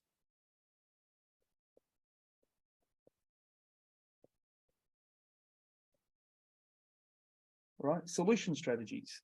Now it's our job to create a solution, a strategy specifically tailored for them. Your solution strategies need to be completely tailored. We call this a compelling solution framework. I'm going to share with you what this is when we get to step 4. Right? We're going to build a compelling solution framework where they need you, not your competitors, and they want it now. But it has to be tailored and specific and compelling. Once you've done that, the last stage, in the old days, this is called closing the sale. We call it the best next steps. This is where you map out the best next steps that they need to take to work with you. The outcome here is normally when you talk about dollars and cents, it becomes very logical. We want the best next steps to be emotional and logical. They've got to be emotional and logical best next step. Sometimes the best next step is to buy later, is to buy now, is to book the next appointment, is to get another decision maker in. By the end of every meeting, you need to finish with the best next steps. The best next step is never, awesome, I'll call you next week and see how you've gone. That's not a best next step. That's you having to chase them and follow them up again. So I'm going to give you an emotional and logical way to present money, dollars and cents, right? And they want to say yes at the end. This is the 5 steps of the reverse selling method. You lower buyers' resistance first. You then get them to understand the process and get them decision maker ready. We then uncover their buying motivators and get them chasing us. We then present a solution that is really compelling. And then we emotionally and logically show them how to work with us. Notice I talked about the steps as in 5 outcomes as opposed to the 5 steps. I want you all to learn the 5 outcomes. The 5 steps will be common sense. In my head, I'm going, have I lowered resistance with you, Nicole, yet? Yes, I have. Awesome. Now, I've got to let her know what the sales process looks like and say she's decision maker ready. She's comfortable to make a decision. Then I'm going to uncover her buying motivators and get her to want me more than I need her. Then I'm going to present her the solution and she's going to say, that's so compelling, I want it now. Then I'm going to show you emotionally and logically how you can get started with us. Who can see that model now?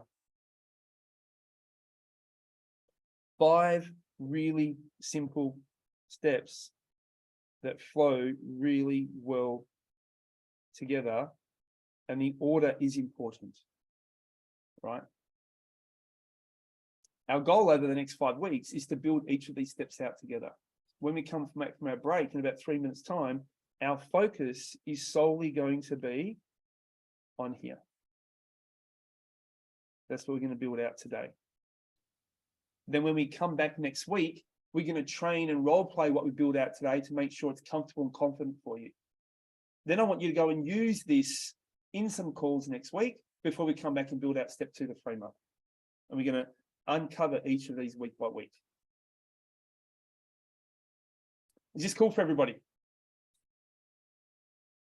I love it. Any questions? Hey, I just wanted to say, I watched Solution Strategies in the Sales Accelerator the other day. And because that's, I think, the thing that the highest leverage point I can change. And I used some of the stuff you had in there. And the first call I don't do sales that much anymore. Patters does. The first lead I got in, there was a referral. I took the call. I used some of it. The presenting in the order of priority, the most important parts. Yes. And there was another phrase, if I got everything, if I missed anything, is there anything else I need to know? And I got in, I've got to think about it, but then they replied to my email 8 minutes after the call and said, yeah, let's jump back on a call and get started right now. Because there was a couple that had to talk about it. That's I'll awesome. post in the Facebook group as well. I forgot well to. Done. Please do. What was the dollar value of that sale? That was 4,800 plus GST. Mate, that's awesome. Congratulations. Well done. That's great. And I did say to you guys in the kickoff call, if you want to jump ahead and watch some of those, did anyone watch any of the videos? Awesome. So some of the language you were hearing will be second time and third time for you, which is great. Mate, well done on using the hotspotting process and some of those transition questions. They're really, really powerful to use. It does make it easy for people to want to buy. Even if, it's funny how many times I get members go, kind of finish the sale, and then like minutes later, they just either emailed, SMS, or call back and go, you know what, let's just do it. Like, and they bought, like you didn't close, they bought. That's the cool stuff. And you kind of go, yeah, that was pretty easy. But you use one bit of it. So one, well done on actually using something before getting perfect at it. And well done on sharing the result. I think that's really, really cool thing for everyone to hear.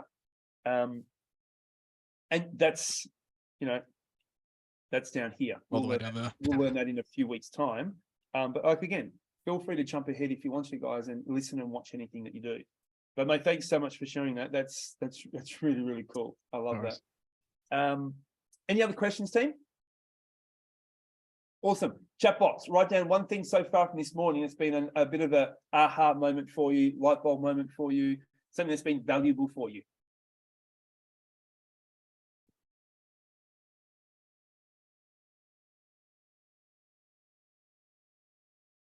My wife has just walked past and she smells really good. I just thought I'd share that with you. I can just smell her perfume. There you go.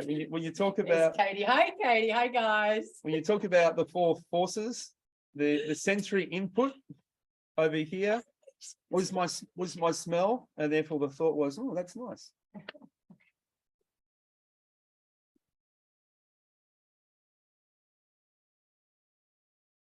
Good. Feel energetic, playing above the line. Nice. Chase services, chase C switch. Good, Mark. I like that. Good. Alicia says the 5 outcomes instead of focusing on the 5 steps. Yes. Obsess about OBT, outcome-based thinking team. One of the best gifts I can give you is just live a life of OBT, right? It's not what you do, it's the outcome from what you do that makes the biggest impact in your life. Nicole says the 4 forces of attraction, thoughts, feelings, thinking about how I frame communication. Good. Play above the line. Yes. Rob, yeah, all facets and aspects of the insight model. Nice. Love that. Reminder of the overall outcomes. Frame up, prepping them for the process. So frame up is everything. Like it just, when you frame up, things just become really easy because people have just agreed to the process you're going to take them through.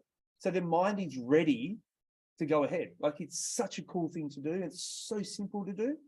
It takes a while to build it, but once you've got it, it's so easy to say. You know, it doesn't take long, but the impact is huge. Awesome. All right, crew. Damn it, I'm 1 minute over time. It's 10:31 my time, 12:31 your time. First session was supposed to be for 90 minutes, so we're pretty much on track. Thumbs up, who's happy that you're here? Nice, cool. Team, we're going to have a break now, okay? I'm going to give you a 20-minute break, okay? So what I would like you to do in this 20 minutes is actually get up out of that chair, get up out of your room, right? See some sunlight, it's raining, dance in the rain. But just want your body moving, get some sustenance into you, whether it be a snack or a drink or something like that, whatever you want to do. And we're going to be back. I'm going to put a shot clock on as a timer for 20 minutes. Where is my 20-minute countdown timer? Bang, here it is. I will pause it. Alrighty. Feel free to mute your screen. Feel free to turn your screen off if you want to. Not a problem at all. Shot clock timer will be on. I'll see you back in 20 minutes and we're going to start building out step 1, introduction. Awesome, crew. I'll see you soon. Have a break.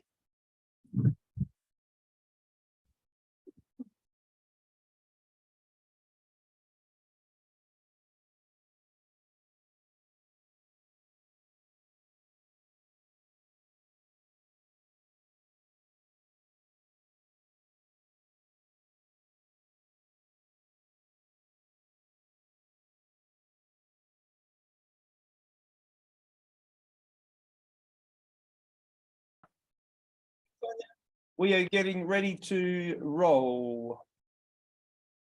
Okay, team. Let's get now and start building out step 1 of the reverse selling method introduction. Okay. The best way to start this, I'd like everyone to turn to page number 7, please. Page number 7 looks like this. Now, there are, as mentioned to you earlier in today's session, there are 3 types of calls that we're going to focus on that most people do most of the time. I first thing want you to identify which is the most common form that you will be using. Okay. The first one is what we call an outbound contact. Sorry, let me do this. Outbound contacts. So there's 2 types of outbound contacts. You're going to have an expected call, right? And you're going to have an unexpected call. All right. An expected call, really simply put, right? An expected call is a booked call.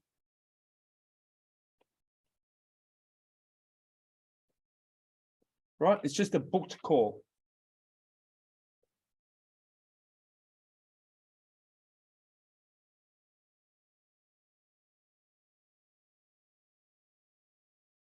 Maybe you had Brandon spoke to Robbie. Robbie said to Brandon, "Man, your sales have been kicking ass so far. What's been going on?" "Oh, I've been a member of Convert Club. You got to speak to this guy called Pete. I'll do an email introduction for you." Brandon does an email introduction. "Robbie, this is Pete. He runs Convert Club. Pete, this is Robbie. He does X, Y, Z. He needs help with this. You guys need to meet to connect." I go, "Hey, Robbie, great to meet you. Awesome. Let's make time to catch up. How's 3 o'clock tomorrow?" You say, "Great, no worries. I'll send you a calendar invite." It's booked in the calendar. When I call you at 3 o'clock, that is a expected call. Can I get a hands up if that makes sense to everyone? It's just a booked in expected call. An unexpected call, very simply put, is a non-booked call. Okay. Maybe I have a lead magnet and people have gone and downloaded something from a lead magnet, or they've come to the website and filled out the contact us page, right? Somehow I've got your name, email, and phone number, whatever marketing you've done to get that, and I am now calling you. It's not booked. Maybe we know of each other, but it's just not a booked call. There's no expectation. When I pick up the phone now at 11 o'clock or 1 o'clock, depending what time zone you're in, I'm not expecting it to be you on the phone. You're just randomly calling me. You may have my details, you may not have my details. Nicole, maybe you've walked into a business just randomly. They're not expecting your call. So it's an outbound, non-expected. Can I get a show of hands? Everyone understands that concept?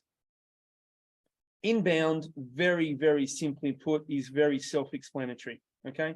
Inbound, it is exactly that. It's when you pick up or receive the call. Okay, it's inbound to you, it's come directly to you, and you're replying directly back. Right now, call again, could be email, could be a DM, right? It could be someone going, hey, Pete, I want to know more about your XYZ, and it's on a SMS, Instagram, Facebook, LinkedIn. That's inbound, it's coming directly to you. So you either pick up or you receive the call, or I'll put /contact. Can you guys just let me know which one of these do you do the most? Expected, unexpected, or inbound? Maybe put in order of 1, 2, and 3. Like this is my most common scenario, second most common, third most common. What you might do in your book is you might go 1, 2, 3. It could be just something as simple as that. Or it could be, 1, 2, 3. Or it could be 1, 2, 3. Whatever it is for you. And then just put it in the chat box for me, please, so I get an idea of what your most common ones are, first, second, and third.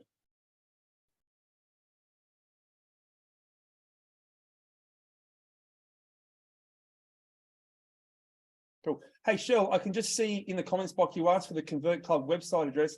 Is that the website address, or is that for the Convert Hub that you want? That's the login one. The Convert. Yeah, cool. Yeah. Just want to make sure the team got that right for you. Guys, Yeah. Josh, I know you put in the Convert Club link. Just want to make sure that is the right one that goes to the Convert Hub, because I think that's the website page you've sent him the link for. Yeah, there's a button on the upper right for the login button. Okay, cool. Shell, have you seen that? Yeah, I got it. Cool, awesome, great, beautiful, thank you. What have we got? Shell has got, so Brandon does expected calls, Katie does expected, inbound, then unexpected. Shell, you do unexpected calls first, inbound, and then expected calls second. Tim, expected calls, unexpected inbound. Mark does unexpected calls first, then expected calls, and then gets inbound. Robbie, you've got expected calls, inbound, and unexpected. Nicole, unexpected, expected. Inbound doesn't happen for you guys. Cool, awesome. So there's a good mixture of everybody here.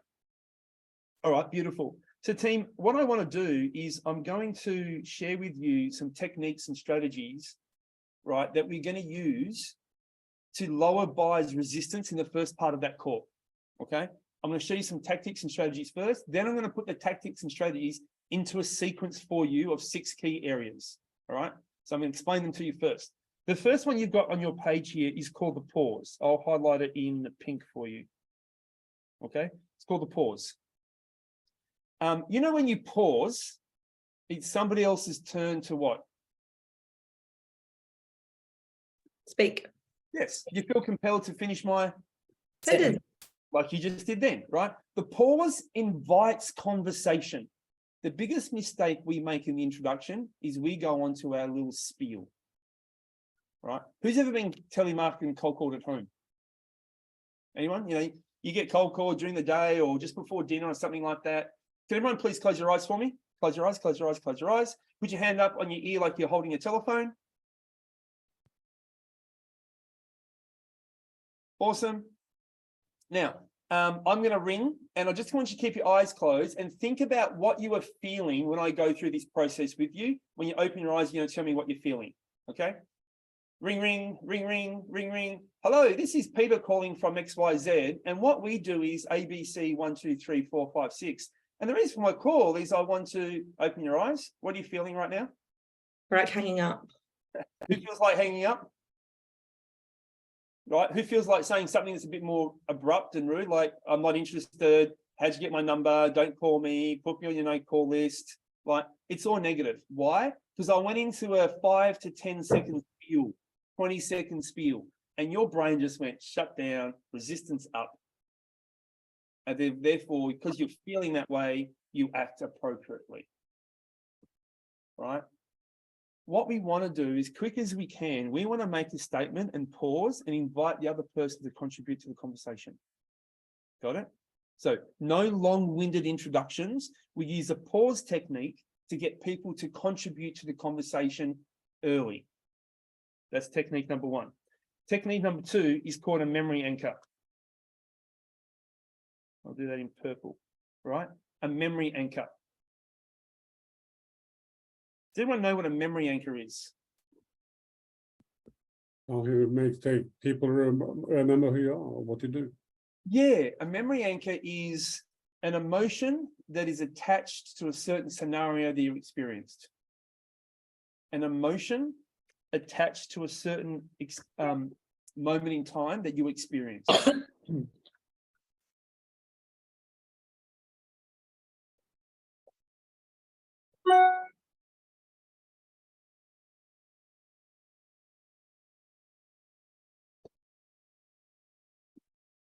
An emotion attached to a particular experience is a memory anchor. Let me give you an example. Tonight, right? We're going to the movies tonight. There's a kids movie out. I can't remember what it's called. The new Spider-Man. It's a new Spider-Man movie's come out, right? The Spider-Verse. I don't know what it is. It's something like that. Braxton's been dying to see it. Miles Morales, right? It's a cartoon version of Spider-Man. So we're going to go see that tonight. When you go to the movies, what do you always have when you go to the movies? Popcorn. Popcorn, right? Who has popcorn every night at home? No? Who has popcorn every time you go to the movies? Why do you have popcorn when you go to the movies? Makes you feel happy. Because it's a good experience. How you feel while you're having your popcorn makes the experience. Get it? Popcorn is a memory anchor. When you go to the movies, I've got to have popcorn. For me, it's Slurpees. I don't think about Slurpees, don't need Slurpees. I go to the movies, I've got to have a Slurpee. I've just got to have one. I have to have a Slurpee. In fact, when I used to live in Sydney, there was 3 Slurpee machines. They were all for like 3 or 4 movies in a row. They were running. You know, when they're just running, then just not that nice texture. Look at me, the connoisseur of Slurpees. So I used to live in Sydney, a place called Brighton Sands, and we used to go to East Gardens. I would drive all the way to Bondi Junction to see a movie. Do you know why? Because they have 13 Slurpee machines. One of them always works. Why? Because it was my memory anchor to a good experience. Right? Who here has a partner? Cool. Keep your hand up if you remember where you had your first kiss.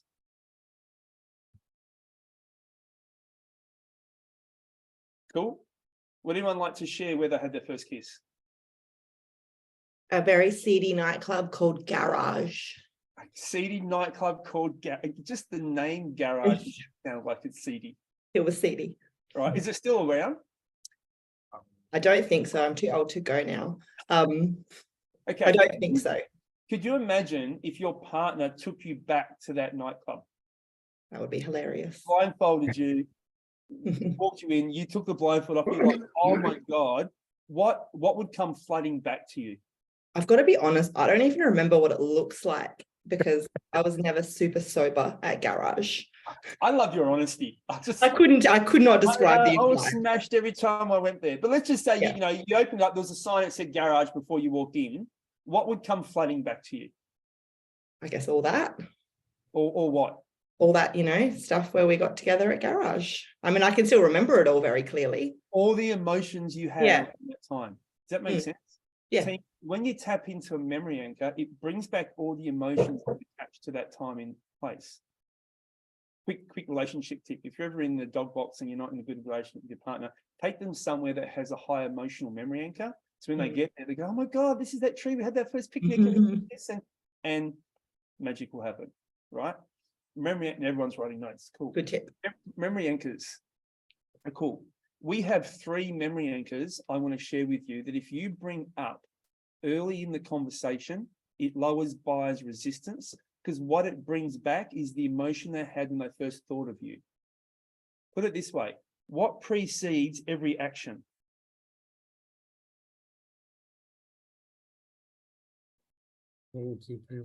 What precedes every action is the feeling Thoughts. and the emotion that you had, right? The feeling comes before the action, right? So if someone has responded to your marketing, they must have been feeling a certain way when they decided to reach out to you, true? They must have had a, oh my God, we suck at this. I'm no good at this. I have a problem with this. I need more of this. Oh, here's a Facebook ad. Oh, here's a website. Let me Google what. And all of a sudden it's like, yes, I have a problem. I'm looking for a solution. I'm going to reach out for help. So they had a high emotion when they first acted. When you first meet with somebody, the biggest advantage you can have is bring that emotion they had when they first reached out to you into your current conversation. The way we do that is we have 3 memory anchors. One is a lead source. If you bring up the lead source, hey, Brandon, I've got your email here that you sent through. I've got your email. You go, oh, in your head, you're going, that's right. I wrote them an email. Brandon, I noticed you went to our website. Oh, that's right. Yeah, I did look on their website. Hey, Brandon, I noticed you clicked on a Facebook link. You watched a video, you listened to my podcast, whatever you saw me at an event. We met at that networking event. Does that make sense? Nicole, it could be, hey, we actually haven't met before. It's like, oh, so the lead source is, I'm not in my head thinking, how do I know this person? Is she a salesperson? You know, you want to get rid of that internal dialogue by filling it with what you want to. If it's just the lead source is we don't have one, acknowledge that, because it gets rid of the doubt and suspicion of who is this person. The second thing is the date stamp. When did that come through? And the time stamp, at what time?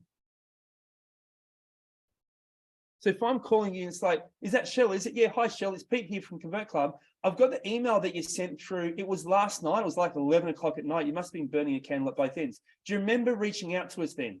And he's going, oh, yeah, that's right, I do. And all the emotions would come flooding back as to why he's decided to reach out to us. Remember the role play I did before with Brandon and Robbie, the referral role play I did before? If I was now ringing Robbie, hey, Robbie, it's Pete here for Convert Club and the Sales Institute. Right, so Robbie, role play with me. Hey, Robbie, it's Pete here from Convert Club and the Sales Institute. Hey, how you doing, Pete? Notice when I paused what Robbie just did.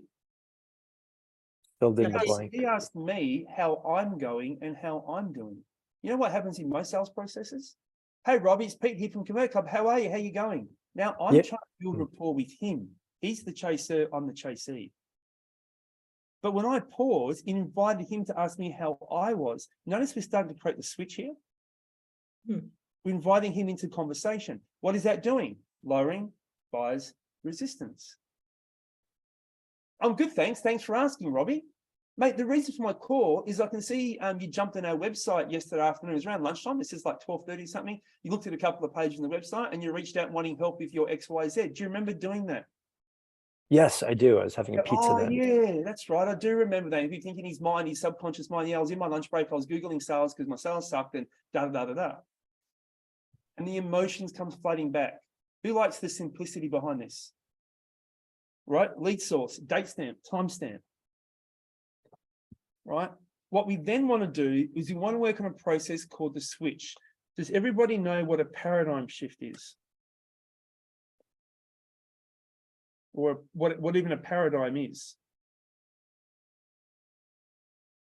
Yes. Yep. What's a paradigm, Rob? It's like your system of beliefs, your view on something.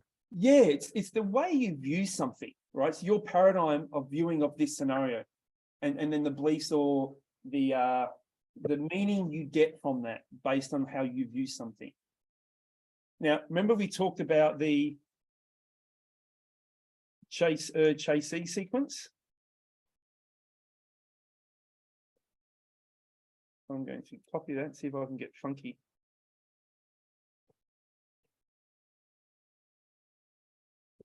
Don't you love technology? The paradigm shift is about working on that, going from chaser to chasee, right? That's the goal here, to move from chaser to chasee. So we want to shift that I'm here to sell to you.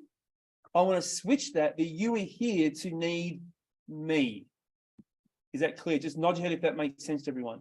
We want to switch the paradigm. Then instead of I'm the salesperson needing you, you are here needing or wanting me. Got it? A way to do that is to use certain language. An example for an outbound expected call, say you've got a lead, a name and a phone number that came from somewhere, right?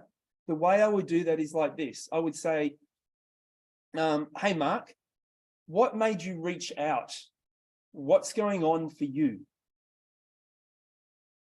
Got it? Sonia, what made you reach out? What's going on for you? I've got a Sonia's gonna- problem with my Sonia's leads. going to go, I have a problem. I have a challenge.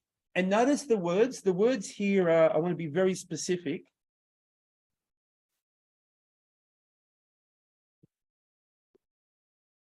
I use the words reach out. When you reach out, what do you normally reach out for? Help. Yes. And who do you normally reach out to? Experts. Correct. You are now positioned yourself in their eyes as they need your help because you were an expert. Guess what that does? It lowers buyer's resistance. So what made you reach out? Then I say, what's going on for you? When you say what's going on for you, it forces people to elaborate what's going on for them. The earlier you can get someone talking about them, the better. Now, let's just say they didn't reach out to you, but you cold called them, you booked an appointment with them. You can't say what made you reach out. It doesn't make sense, does it? So what I would say is, hey, Katie, what made you accept the invitation for us to catch up? What's going on for you? See, another version 1 is here, version 2 is, what made you accept the invitation? Do you see what I'm trying to get here, team? I want you to change the paradigm of who needs, who's reaching out for who. You know, in the role play we did with Robbie and Brandon referred Robbie to me, right? I would say, hey, Brandon, what did Brandon tell you to make you want to catch up with me today? See, that's the same context. You can almost use any scenario, but I want you to understand the framework here, not the script. Who gets? If you understand the concept, the words will come to you. What I want to teach you, team, is not just words on a page because you sound robotic. And let's face it, in the real world, you've got to think on your feet, don't you, in sales? It's not always I say A, you say B, I say C, you say D, I say E, you say F. You don't get that perfect customer. It's not a movie where they've all got each other's parts. You don't know what the customer's going to come back with. But if you've got a model and a framework, you can think quickly on your feet. And that's one of the best gifts I'll give you. I'll give you certain words that always work well, but I'm going to give you a model so the wording makes sense to you. If it was at a networking event, hey, I know you saw me present on that stage. What was it that I spoke about that made you go, hey, let's catch up and chat today? What was it about the podcast? You know, I had someone who joined Convert Club. They heard me interviewed on a podcast. They said, Peter, I saw you on the podcast. Oh, what did you hear me talk about on the podcast and made you go, you know what, we should catch up and chat? See what I'm doing here? I'm creating a switch to get you to verbalize what you need from me. Give me a thumbs up who likes this. Nice. Once they do that, right? Once they do that, what we then do is CBQs. CBQs are called clarification-based questions. These are going to be one of the most powerful questions that you're going to learn. You're going to use me multiple steps throughout the sales process, right? Firstly, let me give you a definition of a CBQ. Then I'll give you an example of a CBQ, right? A definition of a CBQ is a question you ask that takes their answer one layer deeper. A question that you ask that takes their answer one layer deeper. It always follows in the introduction, it always follows the paradigm shift question. So Sonia, if we just role play that again, what made you reach out, Sonia? What's going on for you? I'm just not getting enough inquiries. Cool. I take her answer and I ask a question that takes it one layer deeper. I clarify her answer one layer deeper. When you say not enough inquiries, how many inquiries are you getting? Oh, we're getting about 12 a month at the How many do you moment. want to get? Yeah, I think we need about probably close to double. Okay, so 24. Mm-hmm. See, look, I'm just clarifying it one layer deeper. What I'm also doing, I'm stretching a gap from where she is to where she needs to be. I'm creating a deeper need simply by asking a CBQ or two. Can you answer that question for me? But can you give me 2 or 3 answers? You know, some people, when they answer your question, they don't just give you one thing, they give you 2 or 3 things. So, Sonia, what made you reach out? What's going on for you? Yeah, so I just, I know that just a couple more clients will help me get to my sales goal and my financial targets.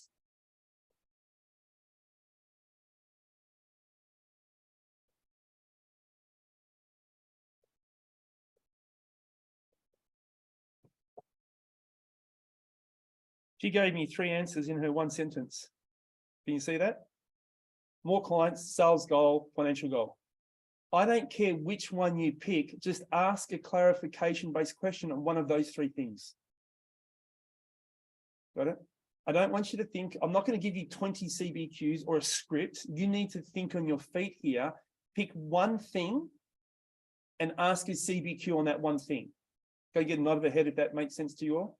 In that example, I would just go, okay, so an example of CBQ would be, okay, so when you say sales goal, are you far away from it? Are you close to your sales goal? Just define what you mean by that.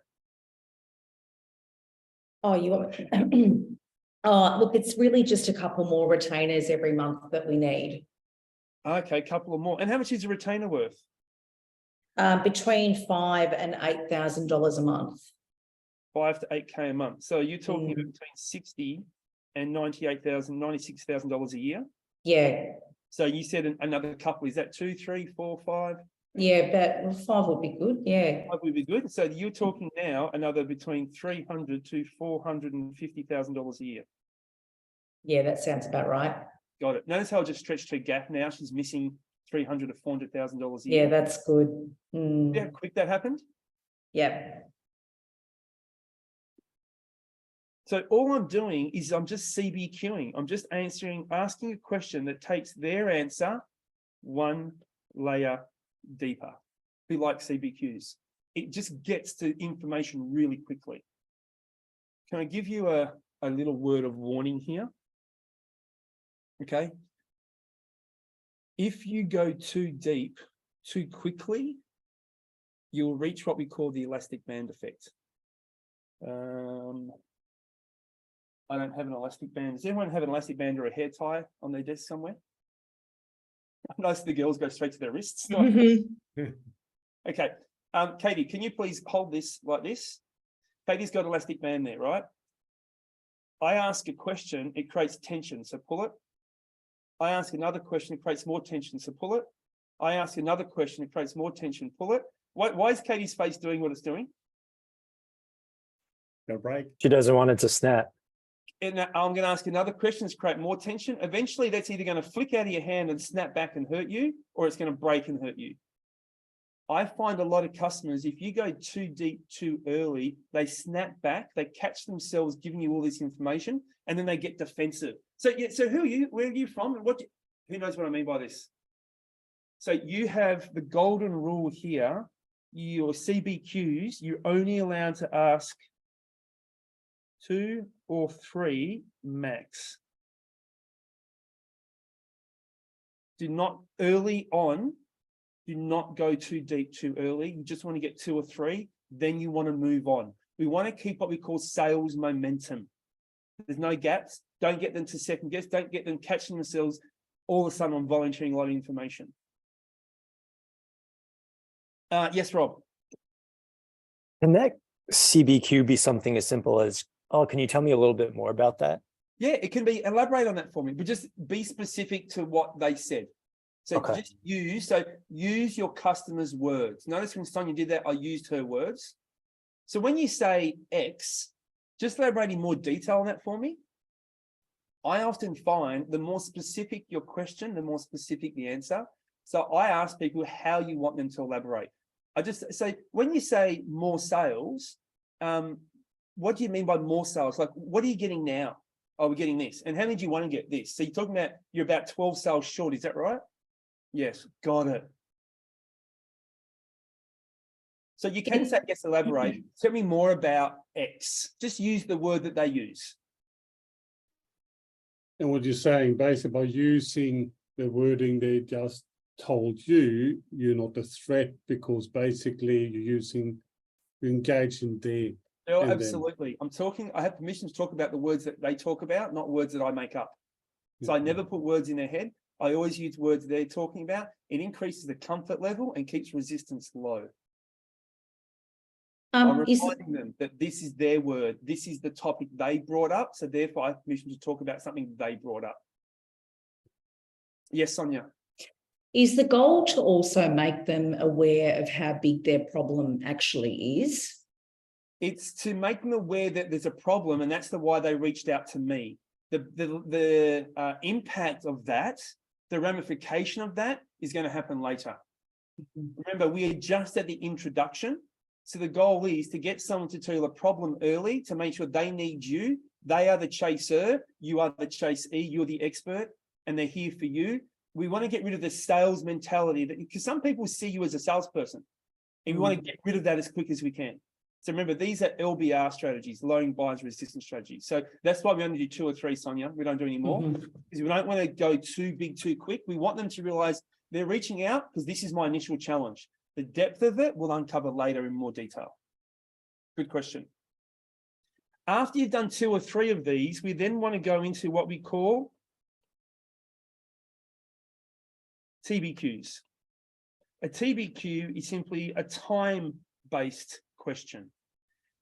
You have 2 types of time-based questions: starting point and endpoint time-based question. An endpoint time-based question is, when do you want the result by? When do you want this fixed by? Right? We are not doing that here. So this is a starting point TBQ, not an endpoint.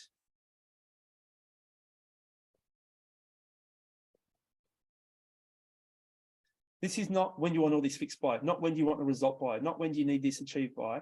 This would be a, when did you first start noticing that? When did you first start experiencing this? When did you first have that realization? It's a,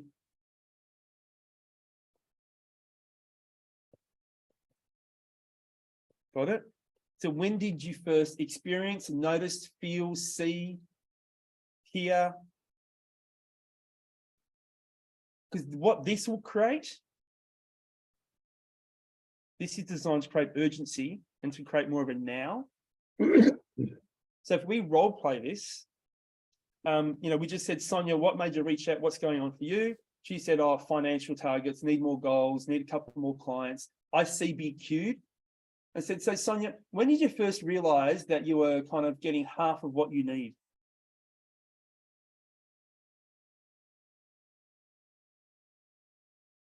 You want me to answer? Isn't it amazing when I pause? Yeah, people think I they know. need the gap. Yeah, sorry. No, I'm messing with you. I'm just Okay. to the point. Yesterday is typically the answer we get, Robbie, isn't it? Like, yeah, Now, if I you need. use CBQs the way I did, you'll get a longer time frame. Because think about it, I just said, okay, so how many leads are you getting? 12. And when do you need them by? Or we worked out that for you it was like $300,000 to $450,000, right? So when did you first start noticing that you're way behind targets from where you should be? When did that penny first start to drop for you? Just recently we lost a client and realized that we needed to have more irons in the fire. Recently is in 3 months, a month, yesterday. Yeah, the last couple of weeks, probably the last 4 weeks. Right. So the last month you've had that effect of losing a client, losing the revenue and going, wow, how am I going to feel that? Yeah. Got it. Notice what I just did there? I made her realize that she's lost that now. So when does she want that fixed? So when did you first start to realize, which means I realized 4 weeks ago, I can't procrastinate any longer on making an action. I've already waited 4 weeks. Every day I wait, I'm going to be losing money. So it's when did you first start to notice, realize, experience? When did you first see? When did the first penny drop for you? Whatever the language is, it's just a when did you first? Nod your head if everyone's good with this. Perfect. Once we do that, we now want to focus on what we call the alignment point, right? The alignment point. What is an alignment point? Draw this for me, please. It's just a scale of 0 to 10.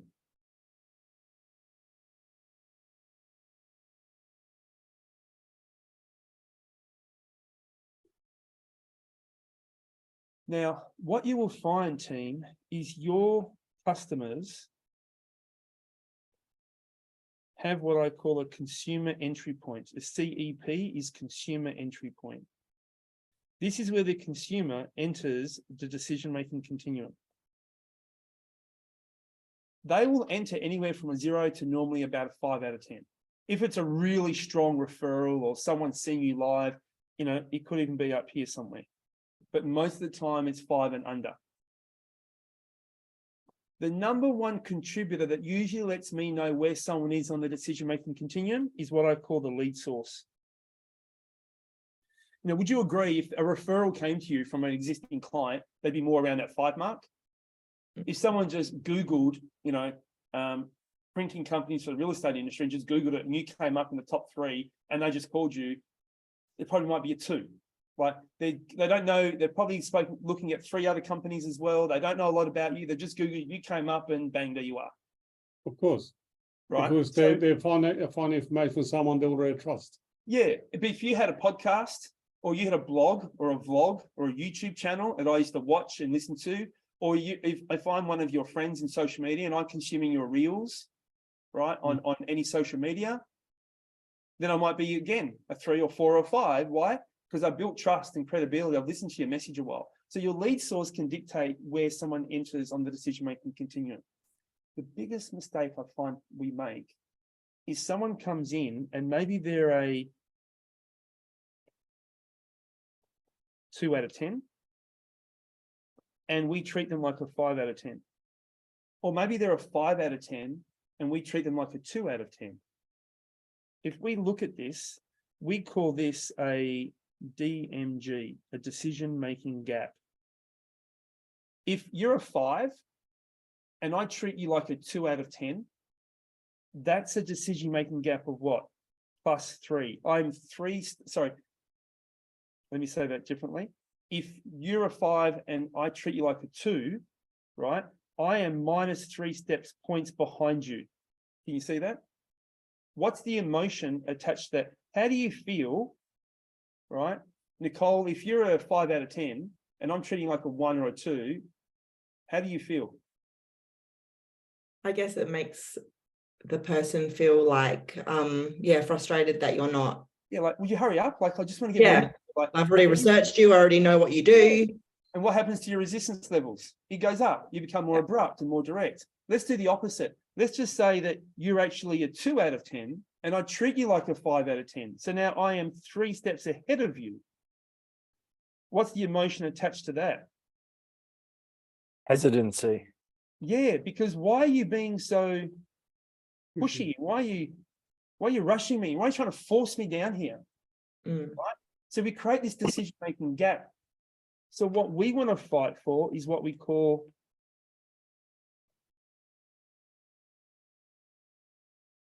the alignment point. So what we want to do is meet people where they are and start the sales process from there. Because now if you're speaking to me, Nicole, and I'm a 3 and you meet me as a 3, I'm like, oh, she gets me. Like, this feels comfortable because she's meeting me where I'm at and we're going from there. It's just this click. It's almost not said. I don't even know why, but I just feel that we just get on. You get me, because we're aligned. Misalignment creates more of that tension. Alignment releases the tension and resistance. So one of the best ways to do that is use the alignment point question, where we simply say to someone, how much do you know about, now please, this is what we don't do. How much do you know about Printforce? Bom bom.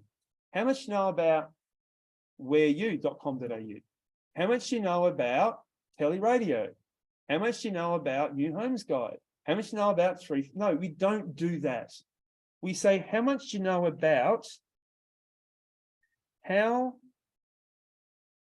we help? Why so many avatar choose us? Choose is a really important word. And why we get the results that we do.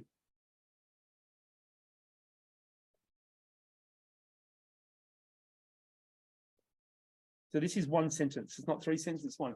How much do you know about how we help? Why so many small and medium business owners? Why so many real estate agents? Why so many, get the idea? Insert business here.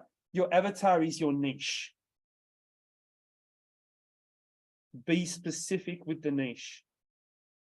Why so many investors? Why so many couples? Why so many families? Why so many coaches? Why so many, get the idea? Just insert, people love to know you talk to people like them.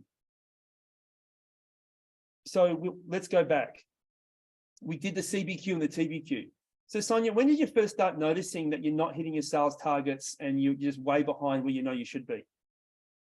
Yeah, it was about 4 weeks ago when we lost a couple of retainer clients. Yeah, and were they big or small retainer clients? How much did you lose? Oh, they were in middle range. For example?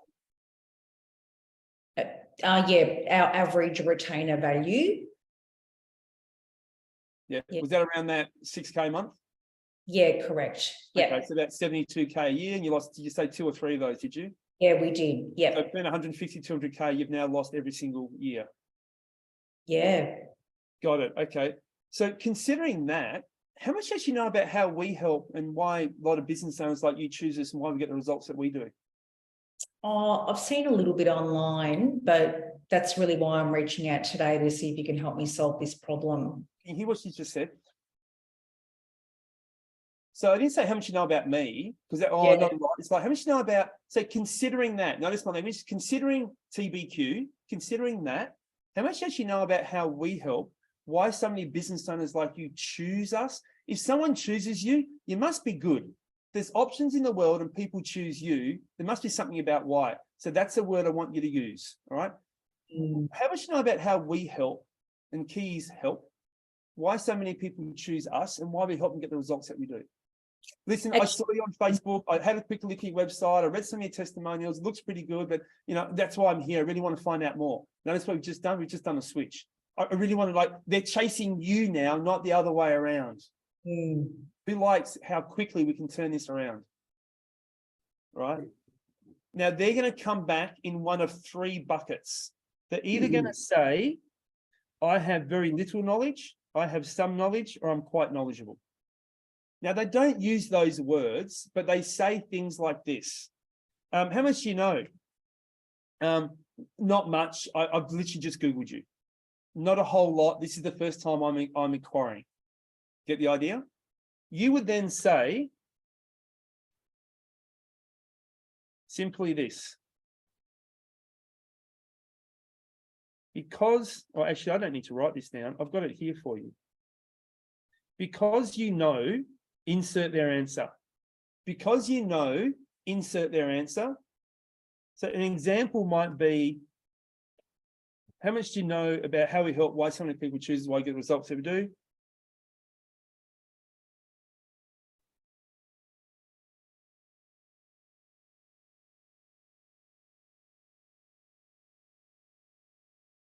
You could be something like that. Not much, I've just started researching.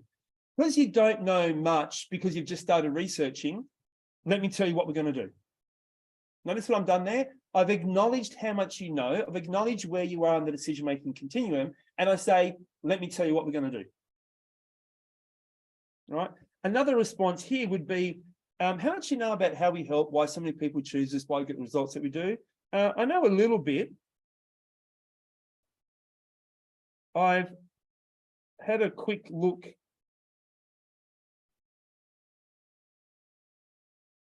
at your site. It could be something like that, right? You would say, okay, so because you know a little bit and you've had a quick glimpse at our site, let me tell you what we're going to do today. Can you hear the script is just literally their answer? Someone might say, oh, I've followed you, I've researched you, I've watched, I've asked others about you. Get the idea? You would say, listen, because you've followed me for a while, you attended that event, you spoke to a few people who work with us. Because of that, let me tell you what we're going to do. Now, every person feels like you've aligned with them. Is that simple but clever? Mhm. Katie, I love your Spirit Fingers. If you haven't seen, what's the movie from Spirit Fingers? Bring it on. Bring It On. Come on, iconic movie. Everyone's seen Bring It On. Iconic. Agreed. I've followed you, researched. Quick marketing thing about that, by the way. When they tested the movie before they released it, the Black Dance group, I forget what they were called, the The cheerleading. Clovers. There you go. You really are a fan. The Clovers, they tested through the roof in all the pilot audiences. They tested before they went live with their final edit. So when they shot the little reels they do, the preview movies, Mm. they included them in 80% of that. Wow. Because they couldn't add any more scenes to the movie, but when they marketed it, they made that 80% of the preview clip. They were better. So that's talking about consumer insight, right? Mm. You get consumer insight, you plaster that to the world because that's what people want. I love researching behind the scenes stuff to see how it actually works, and that's one thing that I figured out. Pete, I've just got a question. Yes. So Is that is the your Clovers? I don't know anything else. You have to ask someone else. Ask me. Fire away. I'm sure you're probably going to get to this, but would your response, depending on their level of knowledge, be different with every situation, or are you moving straight into the solutions that you offer? Yes, great. Notice everything. I'll highlight it in green for you. Sets based on that. Let me tell you what we're going to do. Yeah. Then let me tell you what we're going to do. That is, I'm just going to flip ahead in your workbook. That goes to step 2, the frame up. Let me tell you what we're going to do is framing up expectations of what's going to happen in the sales process. Now, some of you will have a 1-step sales call, a 2-step sales call, a 3-step, or a multi-step. A referral might only need a 1 or 2-step sales call because they know a lot about you. Brandon's already told Robbie, maybe Brandon's even told Robbie how much we charge. So that's going to be a quicker sales call. If I know it's hey, I've just started looking at your website, I don't know much about you, I'm shopping around 3 or 4 other competitors, that might be a 3 or 4-step sales process, correct? So your frame up, I've written for you a frame up, if you like, a script for a 1-step frame up, for a 2-step frame up, for a 3-step frame up, for a multi-step frame up. So I've done one of these cooking shows where here's one I prepared earlier. So I'll give that to you in our next session. Does that help? Yeah. Team, there's a lot of stuff sometimes I've already done for you. There's other things I want you to create. And we'll play around with that. So good question. What we're now doing is simply finish. This is where introduction finishes, right? It finishes right here. Because you know this much, let me tell you what we're going to do. And then you go into your frame up. So we're going to stop the session here in learning and go back and now tailor this for all of you independently. So this concept makes sense. Beautiful. So let's go to page number 10, and I want to quickly summarize everything for you. The first step is called yes momentum, right? We want to get agreement. Now, agreement can be yes or no, can't it? Let me give you an example. Leisha, we don't want it to rain tonight, do we? No, it's no, we but she's don't. agreeing with me. Get the idea? So it's just yes momentum. We want to get yes momentum. We want to get agreement. We want to start with a positive initial contact. I want it to be positive.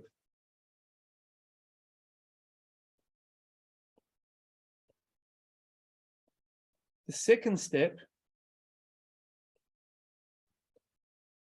is your pause and the memory anchor. What does the pause do? Invites them to speak. Yes.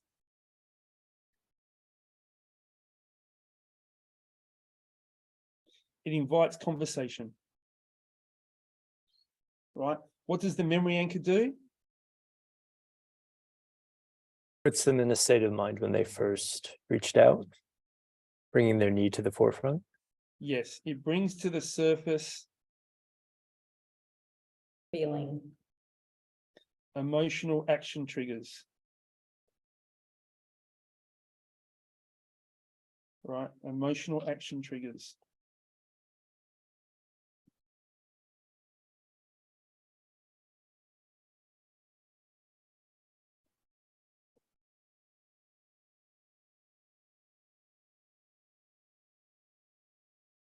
Then we have the switch.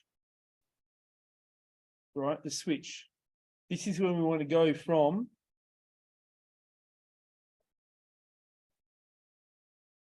chaser to chasee.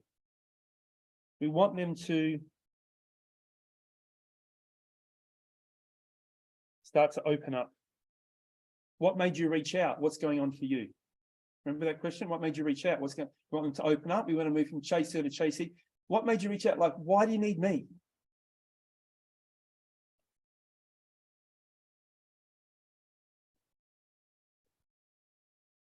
The next step is your CBQs. This is where we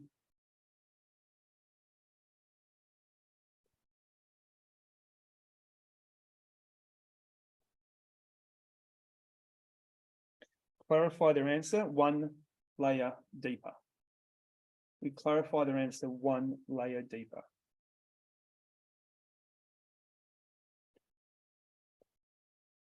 Then we use a TBQ. Now, the TBQ is a starting point or end point? Starting point. Yes.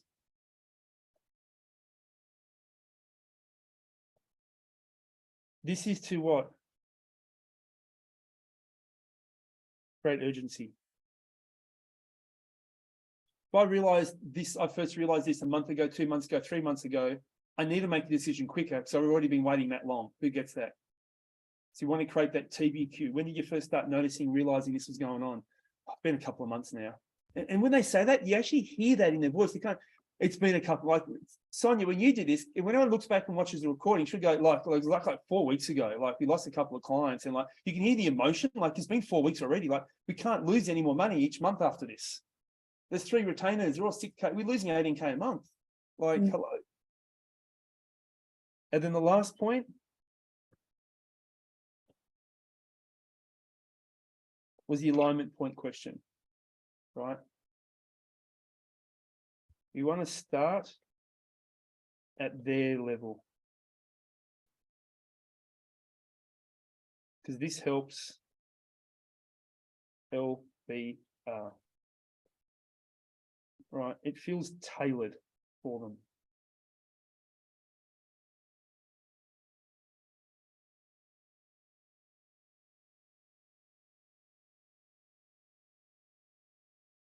Who likes these 6 steps to the introduction? Right, they all lower buyer's resistance.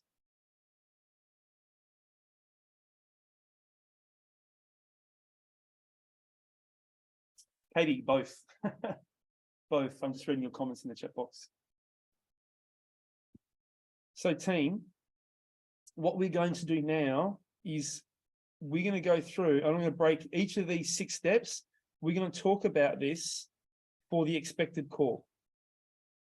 Okay. Then we're going to do it for the unexpected call. Then we're going to do it for the inbound call. Is that cool with everybody? Mhm. We're going to do it for the outbound call, inbound call, then the expected call. Righty. Some of you don't do an outbound expected call, correct? I think the Printforce crew, you guys don't do a lot of expected calls. It's majority of it is sort of like cold calling, Yeah. basically. So Yeah, people same haven't as that. necessarily said that they Yeah, would just buy. walking into offices. Yeah, cool. Occasionally you'll get something internally that will come through. Yeah, people can send through inquiry, and they do. Maybe the front desk or from another part of the business might say, hey, there's someone here who needs help with this. Can you go and chat to them or something like that? Yeah, that people can send in leads, and they do send in, you know. Great. I mean, in SA, I only get a couple of months, but I imagine Mark probably gets a few more than I do. Yeah, okay, great. Awesome. Does anyone else here not do any outbound calls? Anyone not do any outbound calls? Cheryl, you don't do any outbound, they're all inbound? Not really. Reason is we mainly work with OEM manufacturers, distributors. Yeah, cool. So we don't do cold calls. We mainly get leads or people calling us because Awesome. we So you are. get inbound and you call people back, correct? Yes. Awesome. Love it. Okay. So I'm going to start with the expected call first. Okay. If you only do, a couple of months, please still do this anyway. It'll help you when you do the next bit, which is the unexpected call at the same time. Cool. So let's all go through this together. Any questions so far? Nope. All good? Love it. So the very easy part about the first one with yes momentum, and I'll color code it the way we did it on the last page. I think I used this red on the last page. Yes, momentum. It's very simply. Notice when I did this role play with you guys earlier, I think I role played with Robbie earlier. Is that Robbie, is it? He said Yep. yes. Right. Now there's 3 ways to do this, team. There's 3 ways to do it. You either go, is that name, is it? Right? Or you just go, oh, is that Robbie? Or you just go, Robbie, is it? I don't mind which one you use. Just use one that suits your personality. I sometimes chop and change. I normally go, oh, is that name, is it? Is that Pete, is it? Sometimes when you speak to a friend, if you ring, I just might go, Katie. Sometimes you just even use their name, don't you?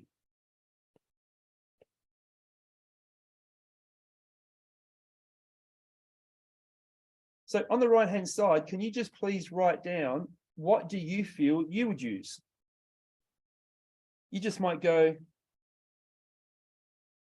is that Pete? And they go, yes. Awesome. That's it. That's all you want to do for the first part. I just want to ask a really quick question to get yes happening first.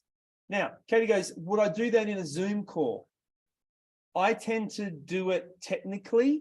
I would go, Katie, can you hear me?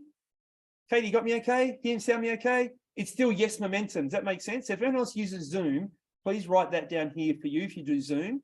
It's just literally hey, Pete, is it? Is that Pete? Pete, can you hear me okay? You got me okay? Yes, sounds good. Audio's good. Yes. And I'm just getting 2 or 3 yeses. And if I've emailed you, I might go, hey, it's great to put a face to the voice or a face to the email. If I've spoken to you, so I just get that little acknowledgement of yes momentum first. It's a small thing.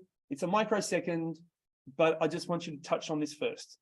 Again, I don't want to create 12 Pete's in this room, right? I just want you to use, what do you say? If you would go, is that Pete, is it? Say that. Is that Pete? Pete, is it? Whatever it is, it's the same outcome. So don't get too caught up over the specifics. Just pick one.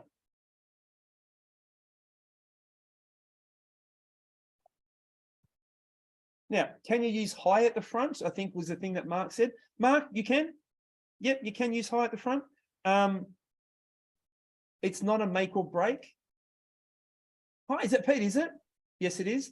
Sometimes I do less of the friendly stuff early because I find telemarketers overcompensate on the friendly stuff. And most people don't like it because I think customers can see through the BS nowadays. Hands up who would agree. You know, the fake icebreakers, you know, I get caught, oh, is that Mr. Lackfish? Is it? Yes. Oh, have you had a good day? I'm like, I know you don't care about my day. I know it's an icebreaker. Like, it just irks me. It puts you into telemarketer bracket. Nod your head if you know exactly what I mean by that, like if you feel the same way. So I don't go over friendly because I just don't think it's normal.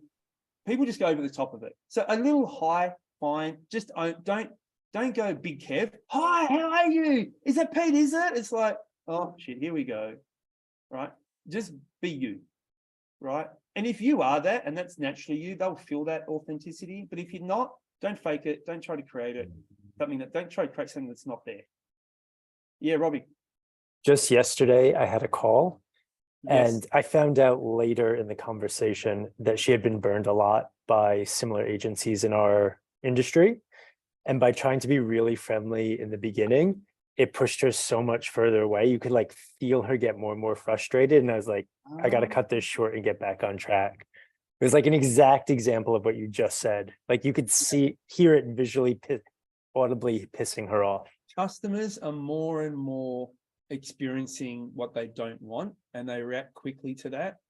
And they want less of that icebreaker stuff. So I just don't teach a lot anymore. Like our customer is more educated, and we don't give them the respect I think we should. We treat them like they're a little bit simplistic. And especially if you're targeting decent businesses, they're busy. Right? Can I give you the definition of rapport, everybody? Because I think this is left out, right? Everyone knows what rapport is, correct? What's your definition of rapport? If you were to define rapport, if you're teaching rapport to a class, what would you teach rapport is? Connection. Connection, yep. What else? Ease of conversation. Ease of conversation, yep. What else? Level of comfort. Level of comfort, good. Right? They all come under this one banner I'm going to give you right now. Rapport is a feeling of mutual commonality. Right? Let's write that down. A feeling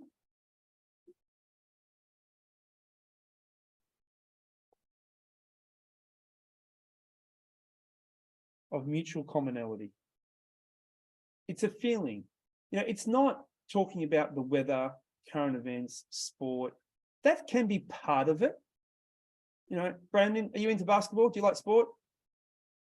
Really, I know you are. If you were, I'd bring up the NBA Finals started today. But only if I knew that you were passionate about it. Does that make sense? Right? Are you into politics? If I knew you were, I'd bring up Mark McGowan, our premier, just resigned. Right? But if I was going, yes. I think many people are saying the same thing, but I'm not going to go into politics right now. On can of worms, right? So I just don't go down that path, right? Because it's just such an unknown. Rapport is a feeling of mutual commonality. Let me share this with you. Often not building rapport is building rapport. Not doing an icebreaker, Robbie, can give you more credibility than doing one. Not being all fluffy and high actually means I feel like you get me. It's like, I like this guy. There's no BS. He's just cutting straight to the chase. That's rapport, because it's a feeling of me. You've respected my time. That's rapport. You acknowledge we only have 20 minutes in this call, so you're getting straight to it. That's rapport. Hands up who would agree with that. So not BSing around is actually building rapport. So don't feel like you have to find out about their dog's name and their shoe size and where they went to school and what sporting team they barracked for. You don't need to find that stuff out to actually have rapport. That stuff might come later, right? That's like level 3 of rapport. There's 7 levels of intimacy. That's like level 3, right? We're at level 1. So it's a feeling of mutual commonality. Cool. So that's step 1. Step 2. The pause and the memory anchor. The pause and the memory anchor. Let's go into that, right? So it's like, is that Pete? Is it? Yes. Hi, Pete. Sorry, Siri's trying to. I didn't get that. Could you explain? No, I can't. Stop, Siri.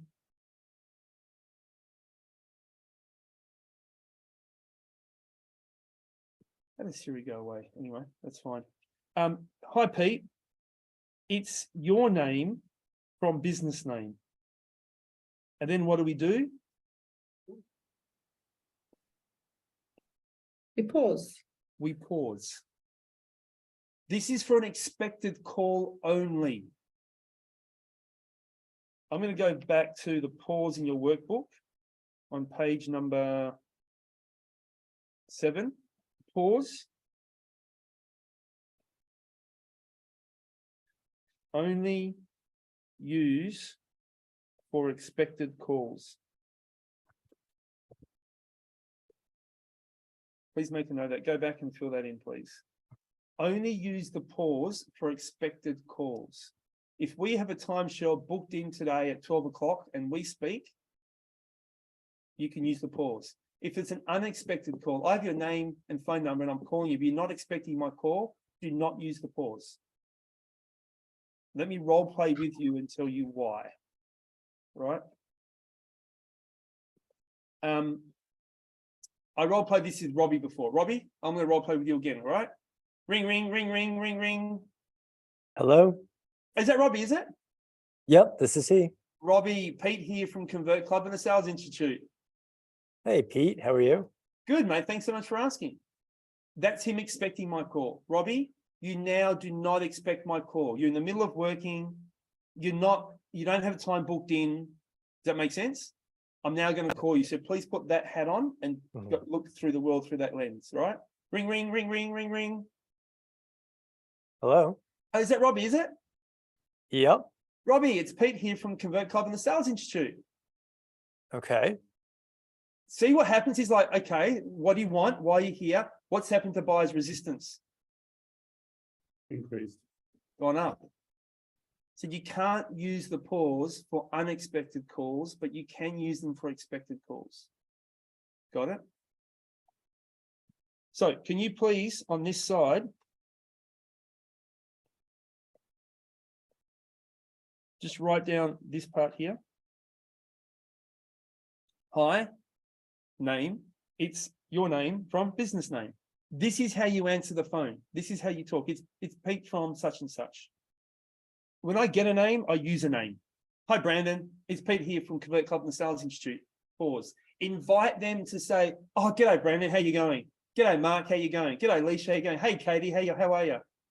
When you respond, you acknowledge the greeting and the response. Great. Thanks for asking. And you just acknowledge. You say, when someone says something to you, acknowledge it. The power of acknowledgement is underrated. Right? Thank you so much for asking. I'm really well. How about yourself? Yeah, no, things are really, really good. Got it? Now, this is an expected call, so it's a book time. We then go to this part. It's either you or we. Who here uses a booking link sometimes? Like you can book me, Calendly booking link, stuff like that. 2 or 3 of you, awesome, 4 of you. You would say you made a time. There's a distinct difference when you say to someone, you made a time to meet with me. That's creating that switch. Got it? Or maybe it was that Brandon and Robbie, we did that email introduction, the referral. So maybe we emailed each other and we made a time. So just contextually, either use the word you or we. Okay? That will just vary for everyone. We made a time for, insert today's booking. We made a time for 3 o'clock today. It's just very casual. We made a time for 3 o'clock today. And we did that yesterday. So just create a sentence that includes the memory anchor. Does that make sense, everyone? Hey, Robbie, I know we emailed after Brandon introduced us and we made a time to catch up 3 o'clock today. Are you ready to rock and roll? Sure am. See what I just did there? Hey, Brandon, I can see here that you booked in time for 3 o'clock today. You jumped on our website and did that, or you booked on that booking link that we did at the end of that webinar that we did. Are you ready to rock and roll? I'm just bringing back the memory anchor of how they came to us. Got it? Can you please write down an example of a memory anchor based on a lead source where you would get leads from if you had an outbound expected call? Just write one out now. Just an example of one. hey, we made a time to catch up today at 3 o'clock after we saw you at a networking event last Friday. Are you ready to rock and roll? Or it could be, hey, Robbie, it was great to see you at that networking event last Friday. We made a time for 3 o'clock today. You ready to rock and roll? Ready to go? Notice what I don't do, guys. I just go, are you ready to go? Are you ready to rock and roll? Are you ready to get started? I'm a rock and roll guy. That's just what I say. If that doesn't suit your personality, please don't say it. Just say, are you ready to get started? Are you ready to go? But notice what I'm doing. I'm getting straight to the chase with an expected call, right? With an expected call. I'm there because I booked a time for you to help me. Don't waste time fluffing around. Just say, are you ready to go? That gives you credibility, respect, and professionalism as an expert. And that's how I want people to view you. Mark and Nicole, do you guys deal with decent sized businesses? Sonia and Rob, do you guys deal with decent sized businesses? Absolutely. Tim and Brandon, do you deal with decent sized businesses? Shell, do you deal with decent sized businesses? Leisha, right? Katie, do you deal with busy people? Everybody is. So give them the respect of you're there to help them. Start with that. That's the best way to build rapport with someone. That's a feeling of mutual commonality. Has everyone got something written out for this part? Yep, it's just, hey, insert memory anchor. Are you ready to go? That's pretty much what it is. It's memory anchor. Are you ready to rock and roll? Are you ready to go? That's pretty much all that it is.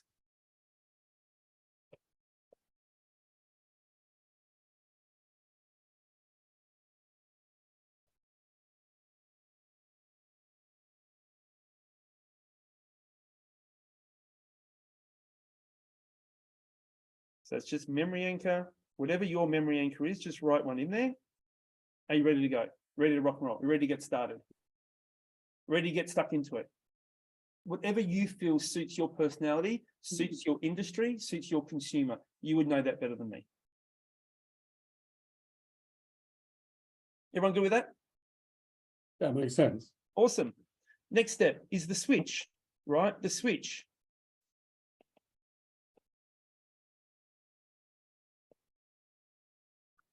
So what's the switch about?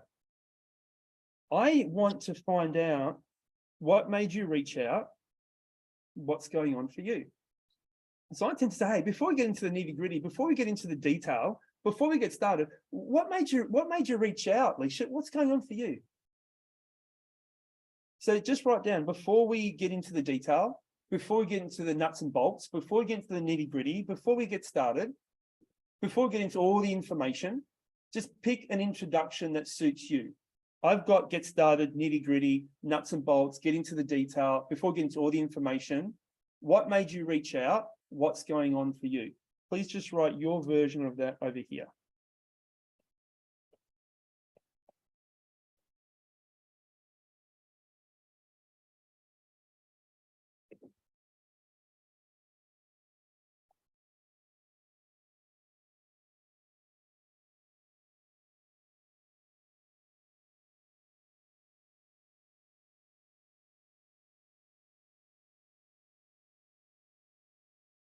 Now, sometimes I'll say, listen, we've got a lot to cover, but before we do, what made you reach out? What's going on for you, Brandon? And Brandon will just go, story. He'll just go, blah. Right? What made you reach out? What's going on for you? So what have we done now? We've gone through our yes momentum, memory anchor and pause. We've now done a paradigm shift. Now need to go into our CBQs.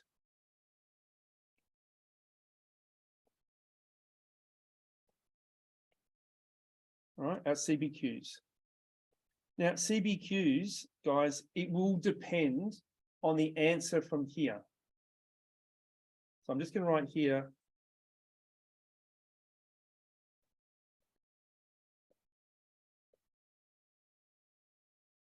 Depends on above answers. So an example I've got here for you is when you say, and then insert part of their answer here, elaborate on that for me. Robbie, that's like one that you said earlier. Elaborate on that for me, or Mark. Right? When you say X, elaborate on that for me. can I ask you, if you ask your client this question, right? If you ask your client this question, what answer do you think you would get? Could you please write an example of a CBQ? So if you did ask what made you reach out, what's going on for you, right? What would someone say? And then write an example of a CBQ underneath that for me, please.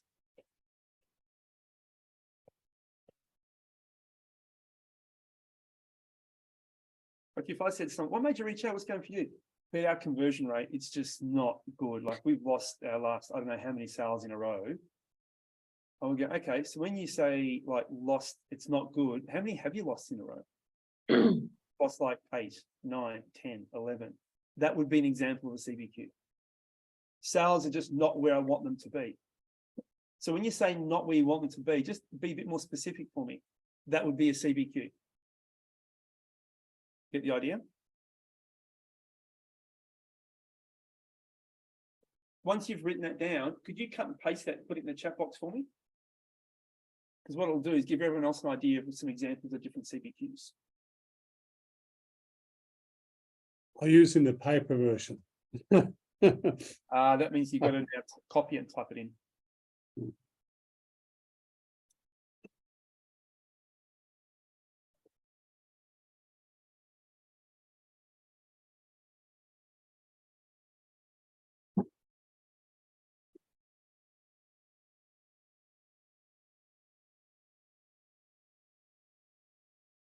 Hey, Pete, can I just ask a question while they're typing that in? Is that all right?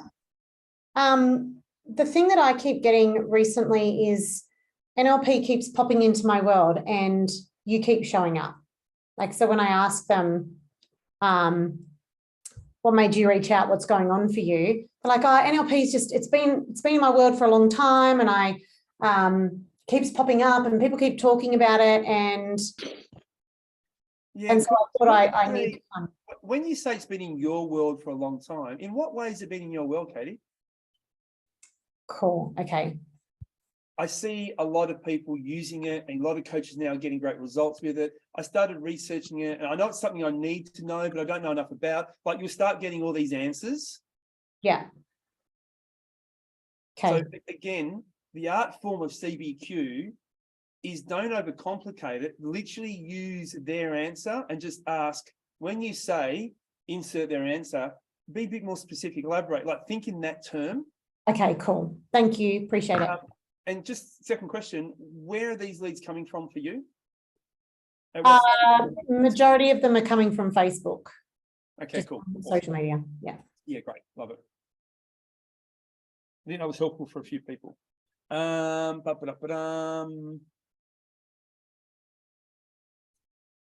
Looking into a website build.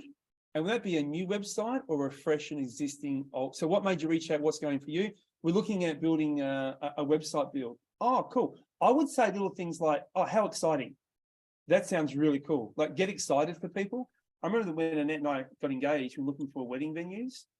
We went to 3 wedding venues and none of them were really excited for us. It was for them, it was like, okay, and what's the date of the wedding and how many people? They're like logistically thinking, is it ever got availability? Can I fit them in? How many people? You know what I mean? Like they're in their world, they're not in my world. Not one of them asked, oh, how did you propose? How long ago did you propose? The things, this is the most exciting part of our life to date, and no one gives a shit about it. So if it's something like this, I'd say, wow, how exciting, that's really, really cool. Are you kind of updating the website you have or you're starting from scratch? That would be a good CBQ. I'm not getting consistent leads or sales. So when you say you're not getting enough consistently, how many leads do you consistently get in, or how many leads are you getting right now? Or when you say it's not consistent, what's the bottom end of leads you get each week? And then what's the top end? You get the idea? They're good. So that's a good one. Our signboards aren't good quality. So when you say signboards aren't good quality, what do you mean by that? How do you describe quality? Define quality for me, Nicole. Mark, define quality. What's quality for you? For some people, quality is the type font, the size, the lighting, what it's made of, the durability. True? It's just finding that information out. I'm not getting a good turnaround with my current supplier. So when you say not getting a good turnaround with your current supplier, elaborate on that for me. Good. So when you say not getting a good turnaround, what turnaround are you getting? That's another example of CBQ, Nicole. Yeah. Oh, it's like, a couple of days. Then so when you say a couple of days, like you ask a question and you reach out today and it would be like Monday, Tuesday next week, actually get something back. They go, if I'm lucky. Like, hear the language? Yeah. Good. We need more leads for our sales team. Okay. Little thing I'm going to share with everybody. I'm so glad. I love when little things pop up. Every now and then, guys, I'm just going to stop and teach you new stuff. You guys cool with that? Okay, no worries. That's a hobby horse. It's a filler, right? We're filling space and we want people to feel okay about themselves. You're trying to rescue people too quickly. It's in our human nature. When someone's got a problem, we want to fix it. We want to make them feel okay. It's in your DNA. Human, what are we? We're mammals, we're carers, we're nurturers, we suckle our young. When someone's a problem, we got to fix it. Right? Can we avoid the, oh, no worries. Oh, that's okay. Oh, that happens quite often. We get a lot of people like that. Can everyone please avoid that type of language? I want you to get okay in the tension of problem. For your customer to create a decision to change, there has to be a worry. There has to be a concern. There's got to be things they're not happy with. You've got to be okay within that space. Now is not the time to rescue them and save them. That will come later.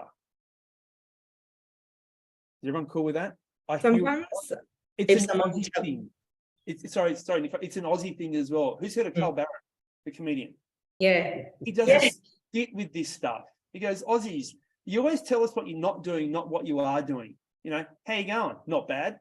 What are you up to? Not much. Where you going? Nowhere. Like we all, and we do as Aussies, it's shit that we say, right? So we've got to get practice in not doing that type of stuff. Hey, Pete, what was the thing you just said then about you need to get something tension? Be comfortable in the sales tension. Discomfort of sales tension. It's the customer's discomfort.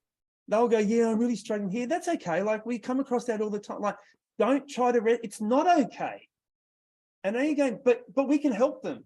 You can. And when you get to solution strategies, that's when you will help them, not now. What you're saying is focus still on lower the resistance. Yes, absolutely. Nicole. Sometimes I'll say, I'm sorry to hear that. That must be really frustrating or something like that. Is that okay to say? That's acknowledging a feeling, but you're not rescuing them. Yeah. Okay. So that's fine. See, I've just said we need more sales. You're going, oh, that's okay. No worries. Like, no, it is a worry. So you lose alignment point and it creates a bit more of a decision-making gap. So write that whole sentence, just delete those 3 words. Got it? So we need more leads for our sales team. All right, great. So how many leads do your sales team need actually to hit their sales target? Beautiful question. And how many do you have in your sales team? And how many of them are actually hitting their targets? We got 6, none of them hitting the targets. Okay, that's a big compounding. Only half are hitting. Wow, half are missing? Yes, got it. Then we go TBQ. When did you first start noticing them missing their targets? How long has that been? When did you first start? 6 months ago, they started missing their targets. Get it? We have quality issues with our existing supplier. So when you say quality issues, so rather than, can you tell me more about the problems you experience? They didn't say I experienced problems, Shell. They actually said I have quality issues.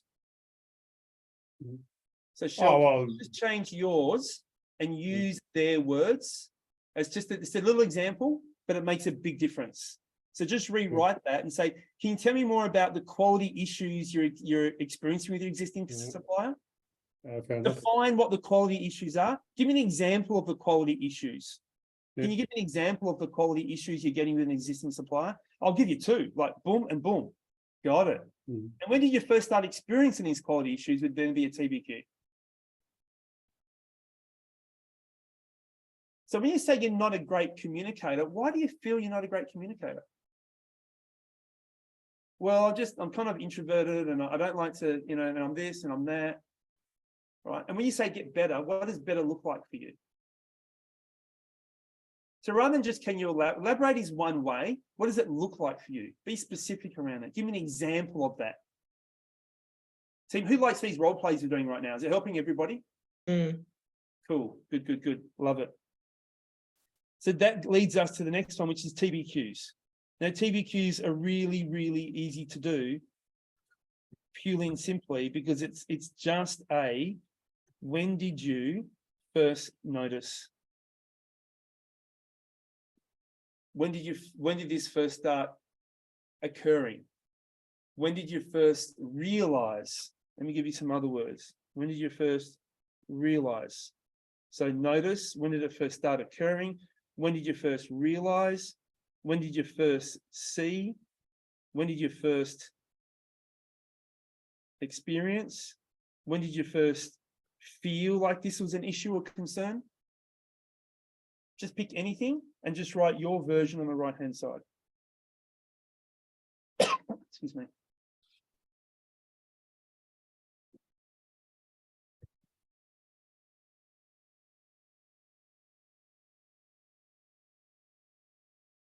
Yeah, Alicia, I like that. You said you're not getting quality leads. When you say you're not receiving quality leads, can you just define for me what a quality lead looks like for you? A quality lead is this. Your second CBQ is, and what type of leads are you getting instead? That would be your second CBQ, Alicia. Write that one down. And what leads are you getting instead? Oh, we're getting people to just go this. Right. See what we've just done? We've just stretched the gap from what they want to what they're getting. Yep. Now they realize in their head they really need to speak to you today. Excellent.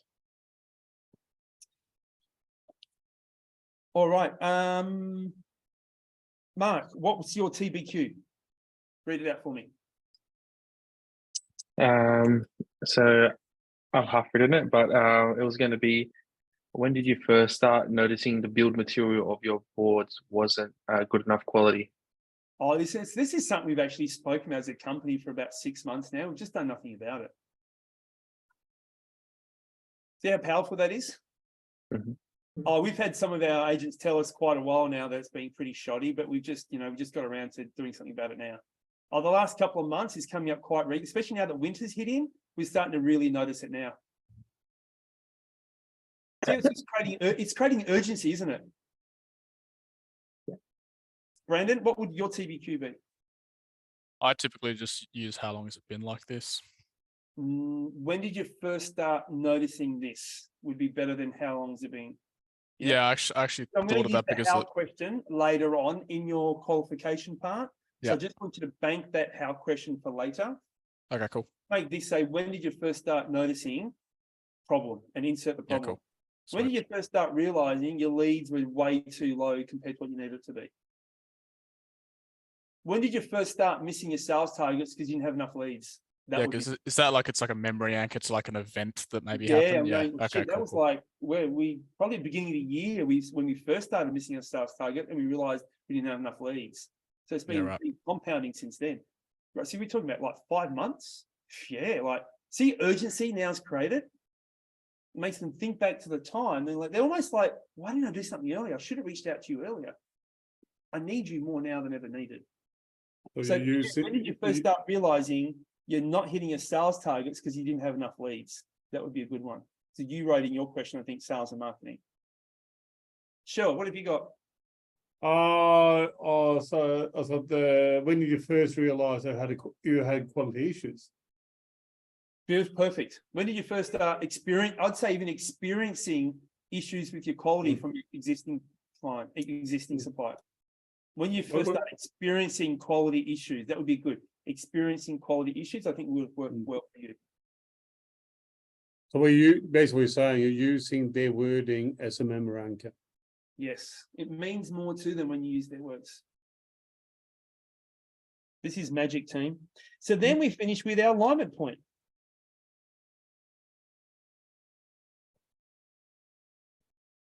Right, alignment point. Now, this is important. Considering that, notice what I'm doing. I'm using everything they've just said, and I'm bunching it up into 2 words. Considering that, right, how much actually know about how we help? It's a how, why. How we help, why so many avatar. Can you please rewrite this, but please just write in the avatar. Why so many agents, coaches, business owners. Get the idea?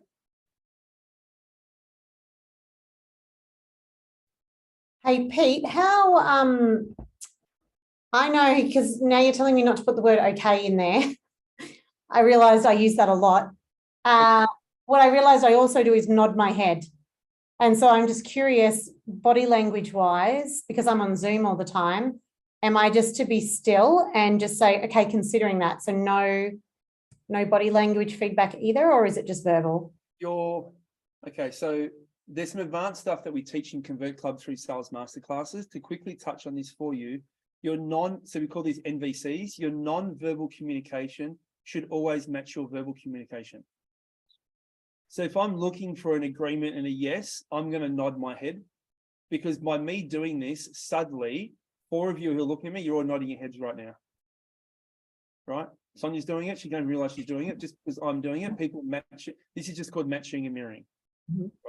So if I'm asking a negative question, I'm going to nod my head because I want a no response or a negative. If I want a yes, and I also anchor up hand with a yes and a down hand with a no. See how this kind of matches?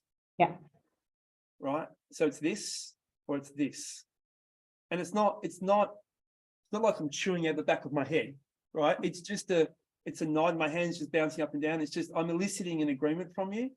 I do this with my son. Like, we have this thing at dinner table. What's 2 or 3 things that you're really grateful for today, or you experienced something really good today? Just give me a couple, and he'll go, and as he's going, I'm going like this, because he's having thoughts, and my this is making him think, say that thought. It helps him answer my questions better. So use your NVCs. You want to match the language that you're using.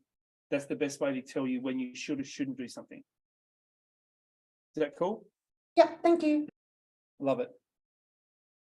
So considering that, how much you know about how we help, why so many avatar? Team, be as specific as you can with the avatar.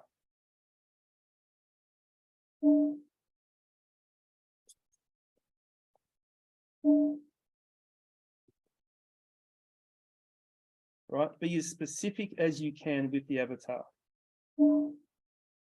Right, so if there is a specific avatar, use their industry. It could be even with it's job titles sometimes with people, right? But be as specific as you can with the avatar. So because you know how much you know about how we help, why so many people choose us, and why we get results that we do. Great. Because of that, now we just insert their answer. Right? Now all we do is we just insert their answer. So can you please write this down and an example of an answer they would give you? Right? I want you to write this sentence down, but I want you to write it with an example of an answer they would give you. So what would be an answer to this question? All right, what would be an answer to this question? Use that down here and write out another version.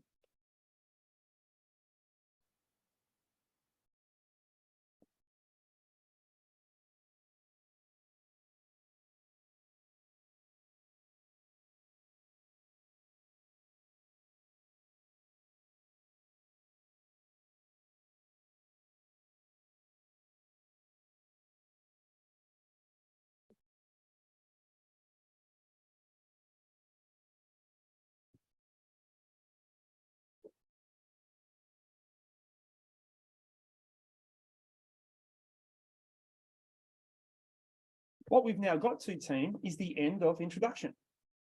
Because from here, you'd go into your framework, which we'll do next week, right? But this is the end of introduction. If you scroll to your next page, page 16,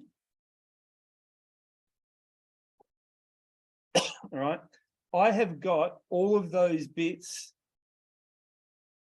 for you on one page.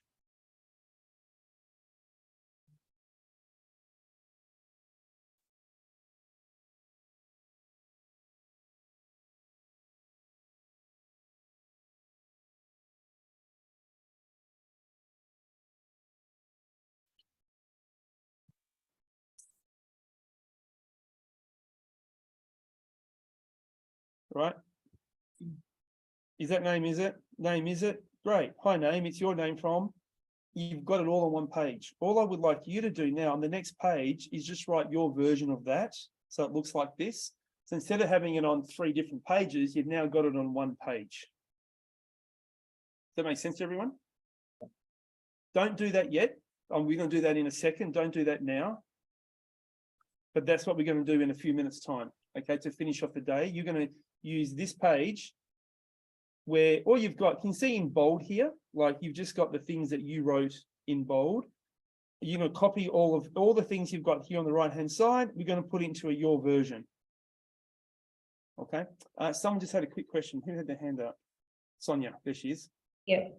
So with the expected outbound call, you would use this framework for an inbound lead that's come in. This is for a lead that you are calling back that you have a booked appointment for.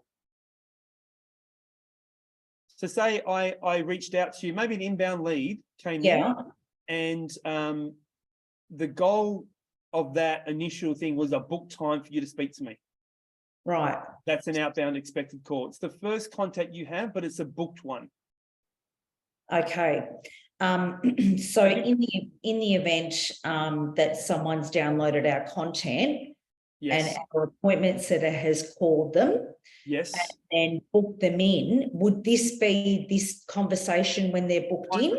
100% correct, yes. Okay, I think that's the bit that's missing in our sales process, because they download the content, the appointment setter calls them and books them straight into a presentation. So do you think we need to introduce this call? 100% yes. They'll make a big difference.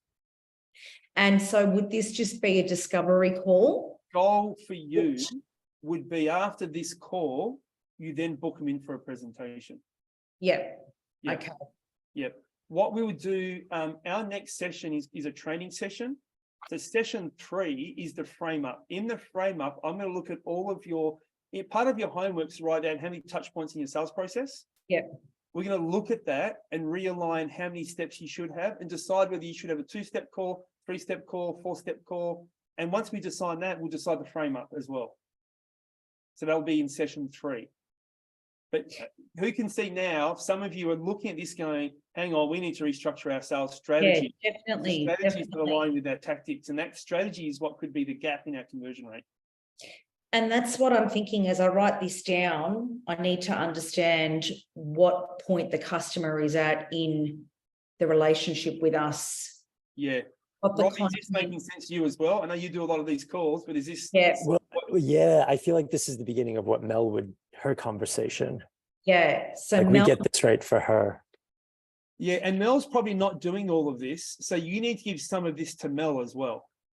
well, I just did the recording because I think she needs to watch this entire, Yeah. So if we now go to the next section, and the next section on page number 16 is the unexpected call. Right? So this is a person that you've got their details for, but that's not booked in. You're just calling the lead back. Who does this sometimes? Cool. So half the room will do this sometimes as well. Can I make it clear? The only thing that changes here is the first 2 steps. The rest are exactly the same. So let's look at this. Obviously, your yes momentum, that stays the same, correct? It's just you're answering the phone. They're answering the phone. Is that name, is it? Yes. So just write down your version of that, please. It'd be the same as what you did on the last one. You might say, is that Pete, is it? You just might go, is that Pete? Or you might go, Pete, is it? Whatever's comfortable for you, just write that one down now.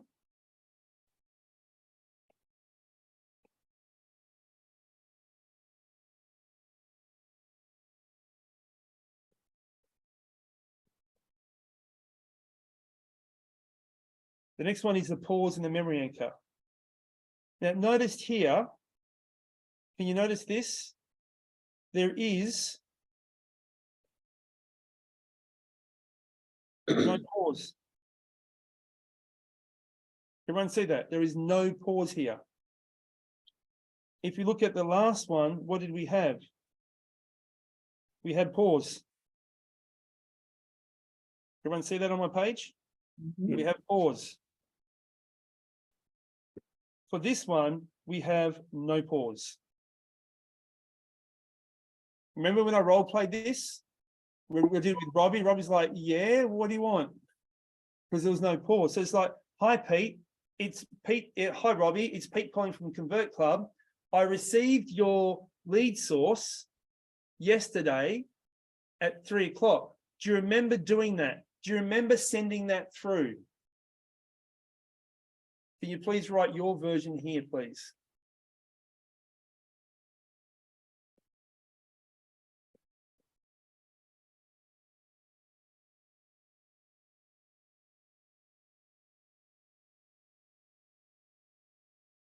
Sorry, Nicole, are you talking to me or someone else? Because you're on mute.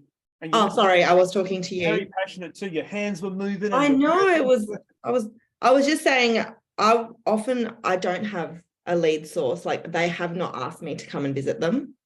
I'll just roll into a bunch of places. And what I'll often do is I'll look back to the company and see if they've ever ordered with us before.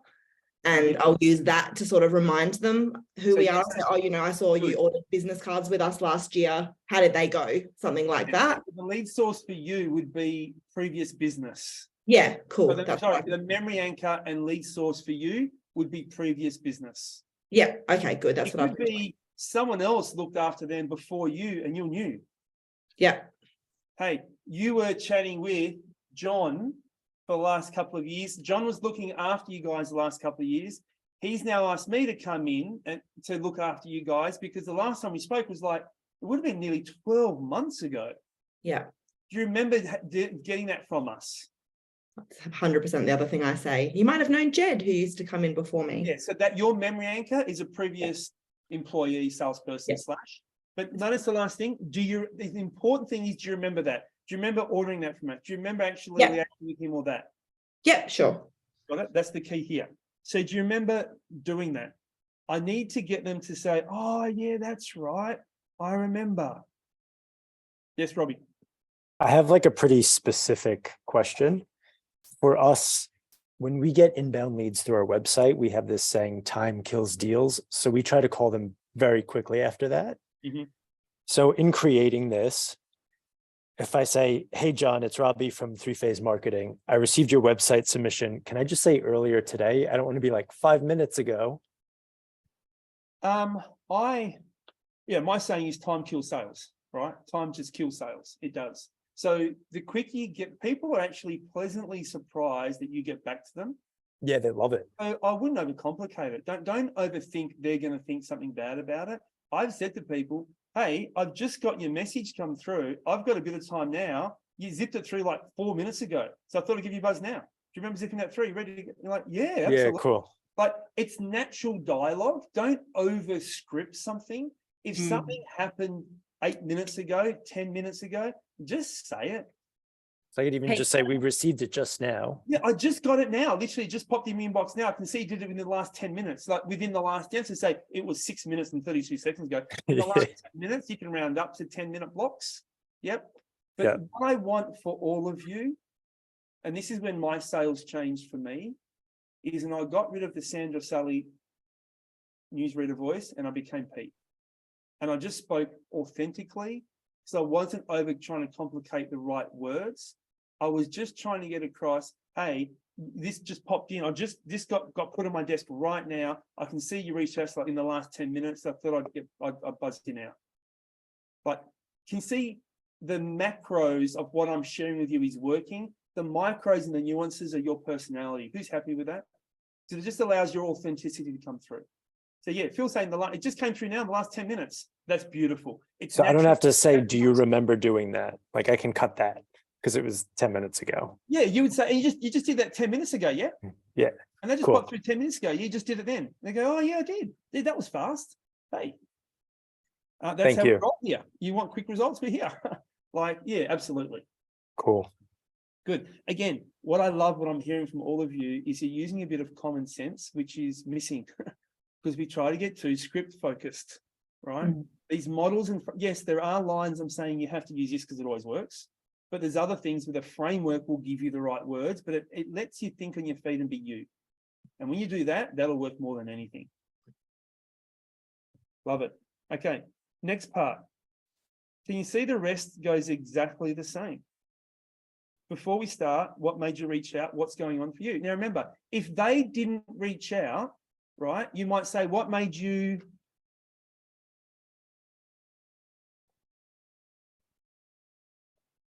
accept the invitation? What was it that Brandon mentioned? If it was a referral for us to catch up, right? Nicole, for you, if they've been a past client, you go, hey, so just trying to get the nitty gritty, when you did first order stuff from us, what made you guys do that in the first place? What was going with your old boards? Yeah. See how you just, that's contextually what would work for you and Mark. Yeah. So it's just it's a past tense question. What made you reach out? What made you accept, if you booked the appointment but they didn't, what made you accept the invitation to reach out? What made you want to send that information through? What was it that you saw on the website? Let me tell you this, team, you're going to get two types of answers. You're going to get logical and you're going to get emotional answers. Got it? Do you want me to tell you what a logical response is? What made you reach out? What's going for you? I saw your Facebook ad. That's a logical response. Who's ever had that before? Oh, I follow you on Instagram. What made you reach out? I looked at your website. Right. I want to give you the hard responses. Okay. Do we get that sometimes? This is the easy bit with this reverse selling method, right? You're going to love it. You ask the same question again, you just insert their answer. So Brandon, do the old, I saw your Facebook ad. What made you reach out, Brandon? What's going on for you? I just saw your Facebook ad. Oh, and what was it about the Facebook ad that made you go, I want to chat with someone who reached out? What's going on in more detail? The actual answer I get is that the ad was funny. What should I say?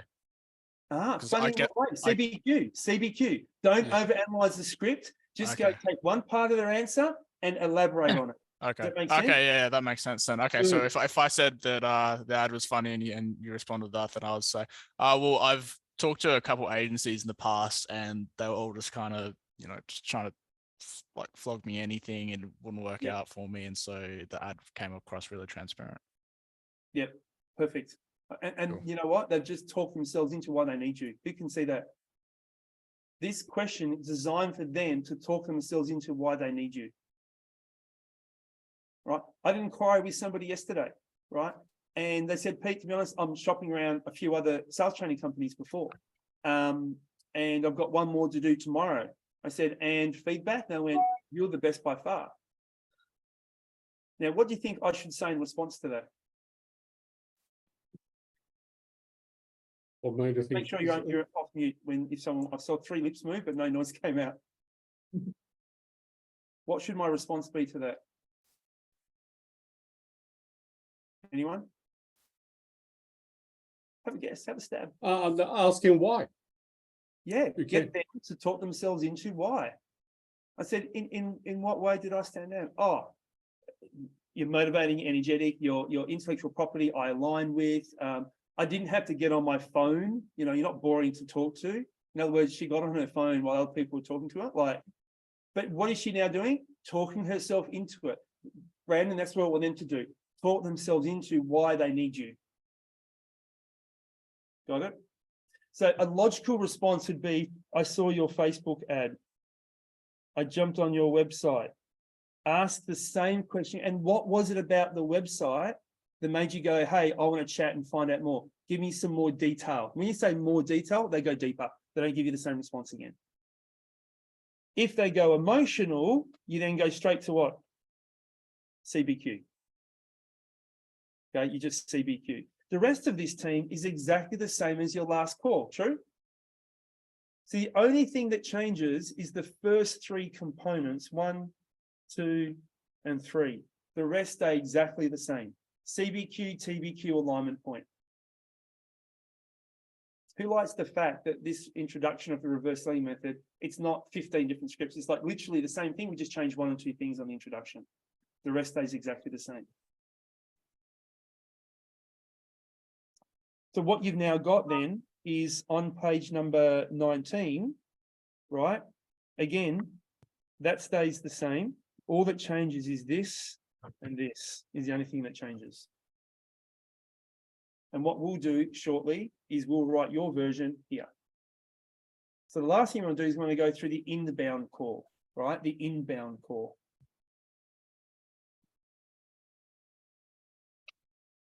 This is where you may pick up the phone or someone in the company does, and then they put it through to you and you answer it, but they called you first.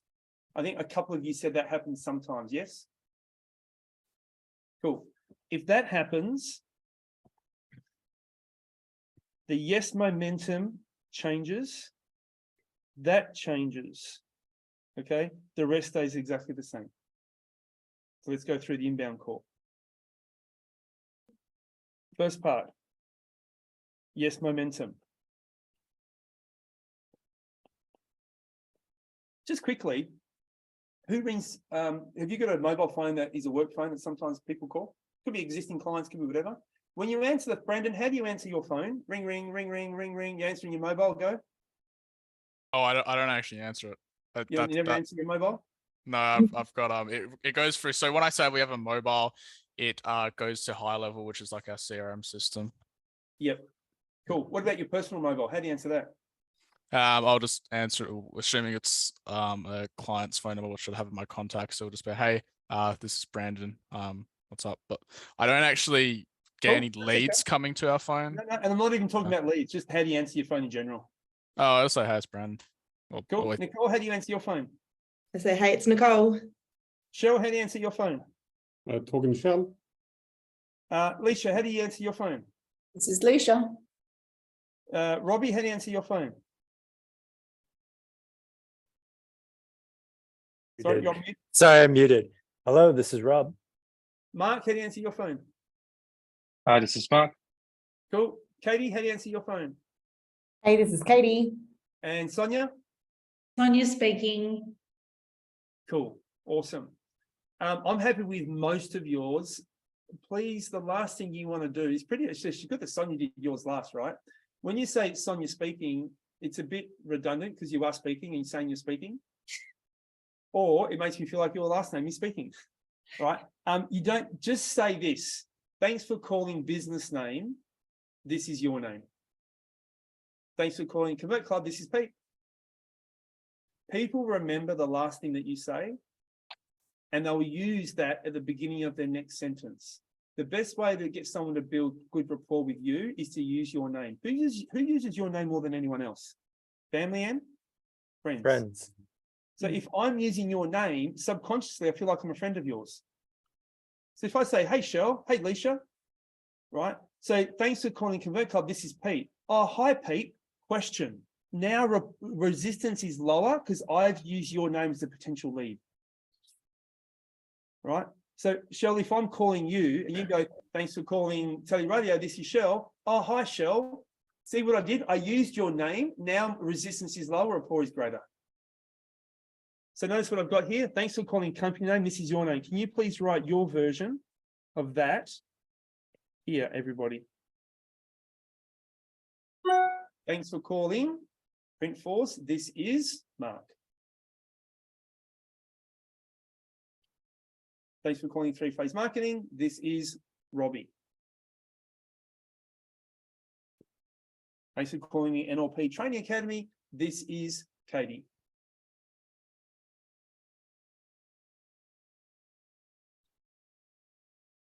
Now, they tend to respond with a question, true?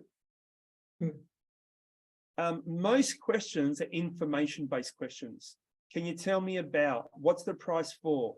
Talk me through, get some information on. Would that be safe to say? Mm-hmm. Does anyone get anything different than an information-based question? Just want to cover bases in case anyone does. That deals with 99% of them. Is that true for everyone else? Yep. Cool. Now, I'm going to go all the way back to page number 6. The 3 A's to communication excellence. Right, the 3 A's to communication excellence. Team, the biggest mistake we make when people ask a question is we answer it. I know it sounds weird, right?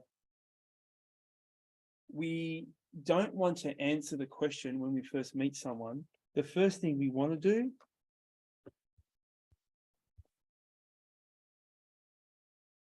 is acknowledge the question, right? We want to acknowledge the question first. Acknowledging it lowers buyer's resistance. Just on page 6. Acknowledging it lowers buyer's resistance. Okay? Acknowledging lowers buyer's resistance. Once we've acknowledged, what we then do is we ask questions. Once we've asked the question, we then know the best way to answer the question. So the 3 A's is acknowledge, ask, then you will answer. Now, what do we acknowledge? We can acknowledge all types of things. We can acknowledge the question. We can acknowledge the way the question was asked. We can acknowledge tonality, speed, pitch, tone. We can acknowledge background noises. You know, I spoke to someone the other day and said, it sounds like in the car. Yeah, I'm actually driving between appointments. And that starts this whole conversation, doesn't it? Sounds like we're out in the park somewhere. Yeah, I just had a lot of stress. I got out of the office and I went down the park for a bit of a walk. It starts a whole nother conversation. It sounded a bit distracted. Is something going in the background? Yeah, I've just got the kids here and they're just bugging me. So I rescheduled. It wasn't a good time. But if I didn't acknowledge that, it wouldn't have happened. So I acknowledge if someone looks busy, looks stressed. I had someone who kind of didn't snap at me, but they were quite angry. Who's ever had those people before? And I just said, hey, it sounds like, have I done something to upset you? It sounds like, you know, you're not in a good state right now. Sorry, it's not you. I just got off the phone call with someone else and it's really pissed me off. And like, if I didn't bring that up, it would have carried that over to my conversation. The best way to LBR is to acknowledge first. When you acknowledge, you have permission to ask questions, right? So we're going to use that for the inbound method. All right. Thanks for calling company name. This is your name. Yeah, hi. I want to get some information on. We respond with, yeah, sure. Notice there's a certainty word like sure. Absolutely. I'd love to help you with all that. As I mentioned, my name's Pete. Who am I speaking with? I want to do an introduction as quick as I can. So if you go, thanks for calling Convert Club. This is Pete. Yeah, hi, Pete. I just want to know how much your memberships are and do you do, you know, types of sales training that you do? Yeah, sure. Love to help you with all that information. As I mentioned, my name's Pete. Who am I speaking to? That's my first ask. Are you speaking to Shell? Hi, Shell. Thanks for reaching out.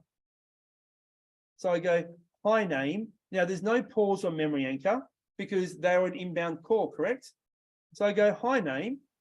Thanks for reaching out. What made you reach out about? Question. So you insert the answer. What made you reach out about Convert Club and information on that? What's going on for you? Well, I've got a friend of mine that's a member of Convert Club and we really struggle in sales and he said that we should connect. Can you see what just happened here? So we literally go, yeah, sure. I'd love to help you with that information. Now, I'm a love to guy. If you don't use love to, just write I'm happy to. It'd be my welcome to. It'd be my pleasure to. Oh, can you please rewrite this in language that you feel that you would use? You might find that your language is a bit more formal or your clients say, you might go, certainly, absolutely. It'll be my pleasure to help you with that information. As I mentioned, my name's Pete. Who am I speaking to? So can you please take the time to write what would your version be based on you and your clientele?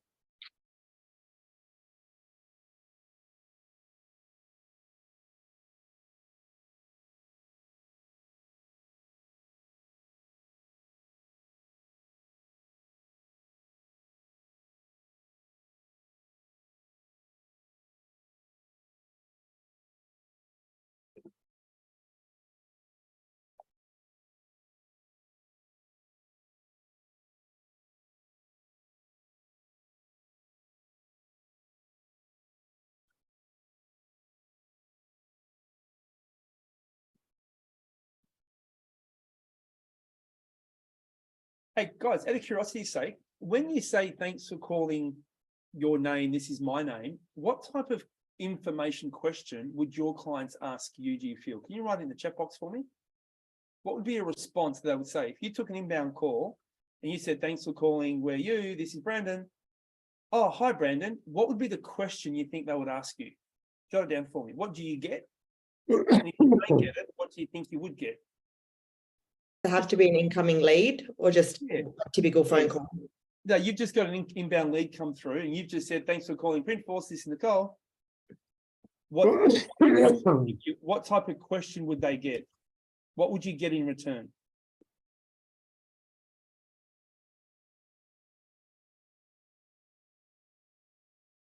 So it's a price question, Brandon. Is it like, oh, how much do you charge for, or what's the cost of, or? Yeah, it's typically a combination of like like what are your fees, and also do you help service-based businesses or e-commerce businesses, whatever. Yeah, good. Okay, great. I'm looking for a digital agency. Want to learn more about your services? Good. Do you work with ex-businesses? Great. Tim might just say, how much is it? Yeah, just want to find out pricing on your boards, brochures, etc. I know you run NLP. I'm looking for details on your trainings, dates, costings, timings. Good. I'm looking for website lead gen. Do you guys do this? Awesome. So your response to that is, yeah, sure. Love to help you with all that information. You know, there's a gap here that says, see how it's got ... in here? Everyone see that? It's got ... Can you please put the word in there, information? Information is what I call a skeleton key. Do you ever know what a skeleton key is? Key that opens all the locks. Yeah, it's a key that opens any door, opens any lock, right? Information, no matter what they ask you, right, is price information. Mhm. Is branded, is, you know, it's a can you question, you know, can you help businesses like mine? Is that information? Yep. It's a do you questions, you know, do you guys do this, this, and this? Yep.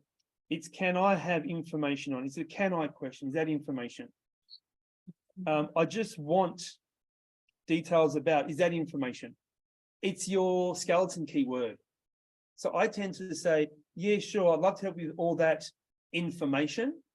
As I mentioned, my name's Pete, who am I speaking to? And they go, oh, sorry, my name's Shell. Hey, Shell. Then we go straight to the next page. Hey, Shell, thanks for reaching out. What made you reach out about helping service-based businesses like yours? What's going on for you guys specifically?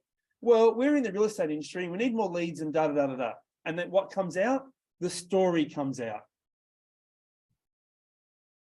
Does that make sense? So all you've got to do here, team, is insert their answer here. The answer was what the question they gave you earlier. So what made you reach out about wanting information about how we build websites? What's going on for you guys, Robbie? Well, we've had this old website and we've realized now that it's, and you get story.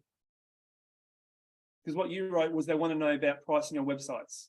So you get rid of the word price. What I do avoid is I don't say the word price. What made you reach out for prices? It's prices about what? And you talk about the what, you don't talk about the prices. You acknowledge the what. Make sense? The rest, right?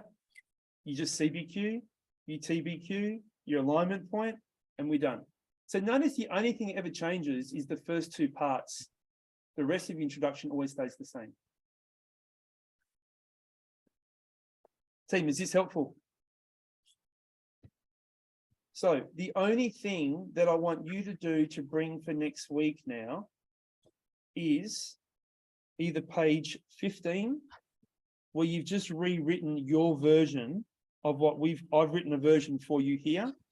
You've just got to copy that with the bits that you did. So if you're doing an outbound expected, do page 15. If you're doing outbound unexpected, you would do page 20. And if you've got an inbound, you would just do page number 25. So 15, 20, or 25. If you spend 50% of your calls at outbound expected and 50% at inbound, then do two versions. I want us to focus on in the Sales Accelerator for the next 5 weeks on what you do 80% of the time. Now, what do you mostly do? Build out that version. All right. Now, if you want to build out all three, because you might say 80% of the time we do outbound expected, 20% unexpected, 10% inbound. You want to build all three, like go for it. But what we're going to role play is one that you do more often than not on the training day. Okay. I'm happy to give you feedback on all three, but when we do our training day, we're going to role play the one that you do most of the time. Sound good? Yep. Beautiful. Team, any questions? I do. In terms of the switch and the shift, I must admit, I still am struggling on how to say what made you reach out, why are you interested in us when they haven't invited my entry into their business. I'm going to stay on now for another 10 or so minutes for those who want to, and I'm going to give you some cold calling tips that you That would be great. and Mark would use more often than the rest of the crew would. If you want to stay on, feel free. Okay. That would be great. There's Thank some you. extra things that we do that I'll get you to add in specifically. Yep. Thank you. So those that want to, feel free to. Team, our next session together is next Tuesday the 6th, right? 90 minutes next Tuesday the 6th. And what we're going to do is we'll start the first 15, 20, 30 minutes recapping what we just did, answering any questions that you've got, and then we're going to go into breakout rooms. We're going to rehearse them and practice them. I want to hear you say them. When you comfortable and iron out the kinks and things like that. Okay, so that's where you're going to really fine tune it in that session. What I would love for you to do, for those that are keen enough, brave enough, Brandon already did it, is use some of this on any calls you have between now and next Tuesday. Because it'd be great for you to come back to next Tuesday's session and go, I actually tried this. For these 3 leads, this is what happened. For these 2 leads, they said this. What would you say if they replied this way? So if you can give me those scenarios on Tuesday, I can help you refine that. Is that cool with everyone? So if you get a chance to play with it, play with some of it. Even if you use 1 or 2 techniques, use a CBQ, use a TBQ, use a paradigm shift question, use your alignment point question. Use something that you can say, hey, you can bring to the table and go, Pete, when I said this, this is what happened. Good, bad, or ugly. Give me that feedback, because my job is to help tailor it. Who's enjoyed the tailoring so far I've been able to do with your questions that you've asked? That's the goal, to give you less homework to do. Okay. I will see you on Tuesday. Good job today, guys. Did today go pretty fast? Like big, long day, but did it go quick? Go fast. Awesome. Yeah. Who's enjoying it so far? Good job, crew. Well done. All right, I'm going to hang back now and just do some extra cold calling stuff. So those that want to stay, feel free and hang around. We'll keep the recording going as well as you've got access to it. Those that have to shoot off, I'll let you run away. Okay. I'm going to put this under the outbound expected call section. Sorry, unexpected call section. Cool. Thank you. Thanks for jumping on and staying. I still don't feel like I've got that ability. No, there's a few gaps I knew you'd have. That's why I want to do this for you. Okay. Yeah, thank you. Now, a couple of things that I want to give you tips for cold calling, and these are some cold call rules. Mm-hmm. Okay.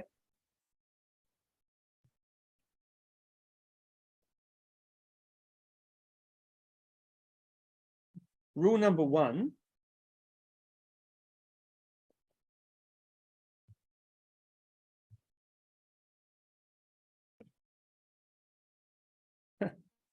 That's not a good, come on.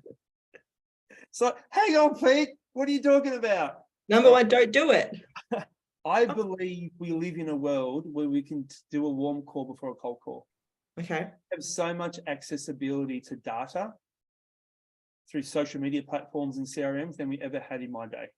Mm-hmm. Right? I would not cold call someone, and I would spend 2 days going on LinkedIn, finding connections, connecting people that know someone that knows somebody, and then I'd use that know someone that knows someone to then cold call somebody, but it's not a cold call, it's a warm call because I knew somebody. Yeah. So if I had 10 businesses I wanted to cold call, I would spend a day researching the shit out of those businesses, find a third connection, connect with them, find a second connection, connect with them, and then find a first connection. And then I'd have a conversation. I'd follow you on LinkedIn.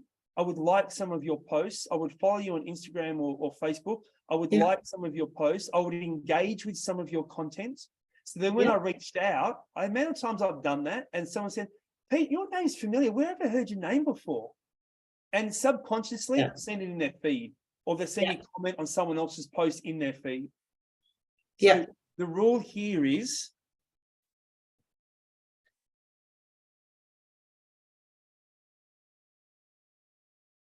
enter their ecosystem if you can before you call. That stops it being a cold call. Yep. And we Love live in a world where that's now possible. Mhm. Okay. So you don't have to do a cold call in the world anymore. I think we can do lukewarm calls now. Yeah. Cold calls just don't need to exist. We don't, it's not a white pages anymore. But even when I had a white page and I saw someone, I look at the street name and go, do I know anyone that lives on that street? And I try to use that as my call. Yeah. Right? I'd look at a street name, I'd look at my CRM and I'd type that in, see where other members live on that street. Yeah. And I'd use that. But that now becomes a lukewarm call, it stops it being a cold call. I've worked in the industry for a long time, so I do try very hard to, if I know someone who works there, or if we've worked with them with a previous company, if Mark, I've you the same? if I've been to an open of theirs, Yes, open house, anything like that. anything, Okay. So I'll pull out anything to connect. where with them. possible, don't do a cold call. Okay. Yeah. Okay. Enter their ecosystem. So good. I have a question, sorry, if you're ready. Yes, please. Just on that, would you go the extra step of, if you can see that you have a connection in common, would you reach out to your existing connection and go, hey, as I can see that you're connected with the marketing manager for Adairs, I was going to reach out. Can I let her know that, you know, like that I'm going to, that we both share this I've spoken connection? to someone. What's your relationship with her at the moment? Have you spoken to her recently? Can I say to her, hey, I just caught up with Aaron and he said that he'd spoken to you a few weeks ago at this event. I Thought would I'd reach out. purposely do that. I will call people. I'm chatting to you and I go, you know what? I'm thinking about speaking to this other company. Do you reckon I could use my sales training, Sonia? Yeah. Yeah, of course. I'm going, why do you feel that way? Oh, because I know the industry is really tough right now. It's getting really price sensitive and it's this and that. Awesome. And sometimes you might not even know that person. I will then ring that company and go, I was chatting with a mutual colleague of ours, Sonia from Three Phase Marketing. She mentioned the market's really hectic in price sensitivity right now. And she suggested I should reach out and contact you. Love that. And even though you don't know each other, I still bring up your name through association and information I found out from you about the marketplace. And this person goes, it is the bloody price sensitive. And they think, who's Sonia again? Where do I know her from? But it doesn't make it a cold call. And you've always also LBR. Paid. Yeah. Yes. Again, just tell you, if you we work a lot with large OEMs, and we cannot get into them unless we know someone who knows someone. Yeah. Never be afraid or ask for a referral. Yep. I tell you, if you cold call a big companies, it just gonna browse you off. If you know someone, just So ask politely for a referral. You are and research. It you does a jump lot in hoops. for you. Yeah. 100%, Shell. 100%. Absolutely. So keep having those conversations, Sonia, and go, oh, great. And like, actually, when did you see them last? Oh, we're at this event the other day, like about this and this. Awesome. And do you see them regularly? Yeah, I'll see him next week. We're part of the same networking group. We're in a BNI together.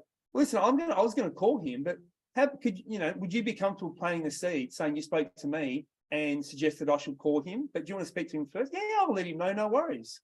Like, I'd even set that up if I had to. I take a lot of time doing this one thing, and it's literally this, entering their ecosystem. I find a way to do it through a connection, research, third party, right? And if you can say like Shell did, get a referral from it, 100%. So I do my pre-work. Mm-hmm. I feel like this is a good one as well to initiate with your suppliers that obviously have an invested interest in, you know, nurturing and maintaining their relationship with you, but they've got other businesses and clients as well. So probably a good place to start too. Yeah. 100%. Second cold call rule.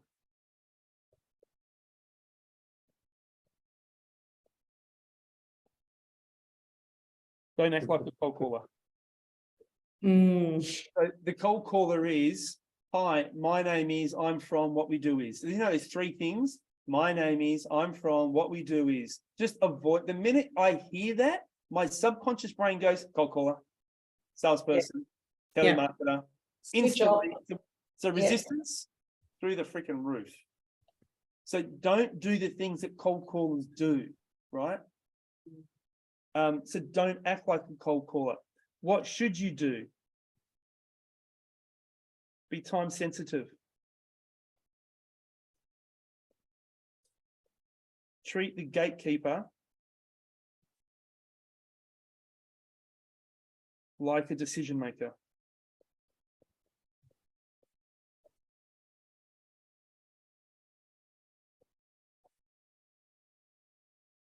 Right? Respect the gatekeepers get treated like trash, so they treat you like trash. Mm. Right? Let me talk about being time sensitive first. Right? Time sensitive. Nicole, try this one. Mark, try this one. You'll love it. Every time I've shared it with someone, they go, oh, my Pete, that works so well. Because I did a lot of door-to-door stuff as well, right? You walk in, you go, hi, I've only got a quick second. My first words out of my mouth, I only have a quick second. I only have a quick minute.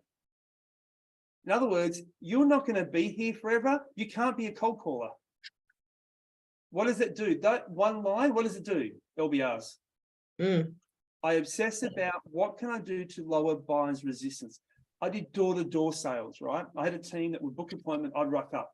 Half the people would say, oh no, we're not interested. You know, the telemarketer would speak to the wife and not tell the husband. The telemarketer would speak to the husband and not tell the wife. The husband gets home or the wife gets home. Oh no, we don't need that. And you get there and go, sorry, we're not interested. Yeah, no, my wife, she misunderstood. My husband didn't understand what it was. We're not interested. And then I get my tail between my legs and I have to walk back to the car, right? The minute I would open the door, I say, hi, my name's Peter from such and such. I've been invited to come, I use the word invited, right? And I start taking my shoes off. Okay, probably won't do that. Right? I'm saying, because I went to people's homes, right? I was selling It's funny tip. mathematic computer tutor education programs for kids and English programs for kids, right? So going to homes, and I would start taking my shoes off. You know what people say? No, you can leave your shoes on. Notice what they're doing? By saying that, they're inviting me in. I said, no, I don't want to, it's wet outside and I don't want to bring you dirty. No, you're fine, leave your shoes on. It's lowering buyer's resistance. Then I would say, listen, I didn't want to park my car in the driveway, I just parked on the verge. Is that okay? I acknowledged I didn't park in the driveway or their lawn. One, people hate oil leaking on their driveway, or two, you run over sprinkler heads. They're very protective of their home. So I would just bring to the surface, hey, I didn't want to park in the driveway lawn, I just parked on the front. Would that be okay there? They go, no, you could have parked in, that's no worries. Know what they're doing? They're being hospitable to me. That's lowering buyer's resistance. Smart. I'm always thinking about doing things that can LBR as much as I can, right? So when you're time sensitive, you say, listen, I've only got a quick minute. I haven't got long. I've only got a couple of minutes. I was just walking through. I thought I'd drop in. I've only got a quick second. They go, they just relax. You see the shoulders go, oh yeah, like.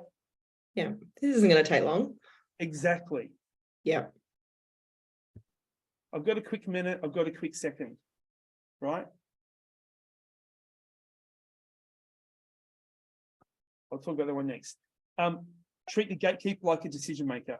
Respect the gatekeeper. Respect the GK. Respect the gatekeeper, because they don't get a lot of respect. Treat them like they're a decision maker. Be nice to them. You will be surprised what you can get when the gatekeeper accepts you. Be authentic with them. I remember one time I was traveling 6 times a week. I came back to the office from a trip, and I went into my office, and there was 2 sachets of peppermint tea and a little jar of Manuka honey from New Zealand, right? And there was this note saying, "Hey Pete, love to have a cup of tea with you and share some ideas that I have." I walked out to Farida at the front desk and said, "Farida, where did this come from?" And she was giggling like a little schoolgirl. I'm like, "Farida, what's going on?" And then she told me this story. So this guy came to the front desk and he said, "Hi, I want to get in touch with Pete, but I know you get lots of cold call salespeople. I want to stand down and be a bit different. What's something about Pete that not many people know that can help me get a chat with him. And they conspired together to help me. You know, and I want to take him for a coffee. She goes, he doesn't drink coffee. Because I don't drink coffee. He goes, what does he drink? He drinks tea. What type of tea? Peppermint tea.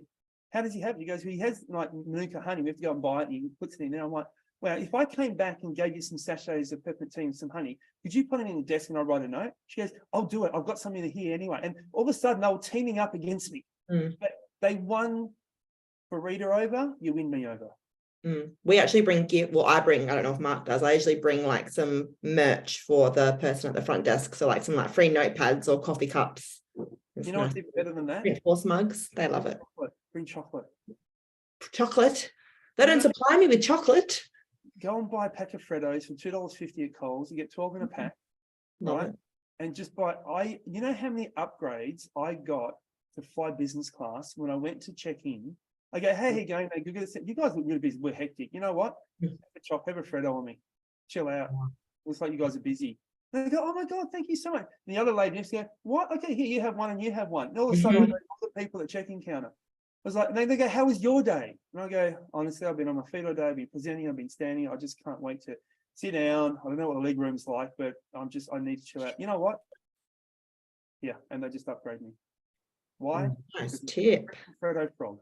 Okay. Right? It's the thought of thinking of someone else's feelings and giving them something associated to that made the difference. That makes sense, caring about others. So treat the gatekeepers with a bit of respect. Be friendly to them, be nice to them. Speak like they're the decision maker. They will treat you back the same way. Yeah. The next line that works very, very well is, and it links with this one here. You use the humanistic DNA that you have embedded within you, right? And I talked about it earlier. Hey, I've only got a quick second. I just wonder if you could help me for a moment. You know, when you say to someone, I wonder if you could help me, the knee-jerk reflex response is, yeah, sure, how can I help? In their subconscious mind, they've already agreed to help you before you ask what it is you want help with. Because human beings just want to help. It's like, I'm the wounded little animal and you're here to help. Hey, I've only got a quick second. I wonder if you could help me for a moment. Yeah, how can I help you? Then you go with your question. Now, you just got to decide, are you there to find out who the decision maker is? Are you there to find out an email and a phone number, a name? Are you there to book a time? Are you there to find out who the current supplier is? Like, depending what you're there for, then dictate the next part of your question. Yeah. I'm usually there to get the goss on what they're currently doing and how it's going. And then I'll usually ask who would be the best person to reach out to, and I'll leave something for them to have a look through. Wonderful. So you could leave with the gift first, then ask the question second. Yep. I mean, I was just popping by. I was just, someone asked me to pop into the office just around the corner and I saw you guys. I've only got a quick second. I hope that's okay. They go, yeah, like, what is it? I just wonder if you could help me. Yeah, sure. Like, I've only got a quick second. I hope that's okay. They go, yeah, what do you need? Right. I just wonder if you could help me. And I pause, invites them to add to the conversation. Listen, I just want to leave some stuff with, I don't know who the best person is. I'm sure you'd probably know more than anyone. Notice what I just there complimenting them. I'm sure you would know better than anyone. Yeah. I don't just go, who is it? I say, I'm sure you would know better than anyone. I just want to leave some X, Y, Z. You've probably heard of Printforce, haven't you? People go, yeah, I have. Great. Well, we have this, and I want to leave something behind. But I just don't know who the best person you think would need this. Who's in charge of, in control of, who has information around that would be the best person that want to see the examples of what we have or what we do. Oh, that would be Mary. Oh, what's her job title? What does she do? Oh, she's such and such. Wonderful. Listen, I don't have a lot of time now if she's around. Notice what I said? I don't have a lot of time now if she's around. And I pause. They go, well, I can check.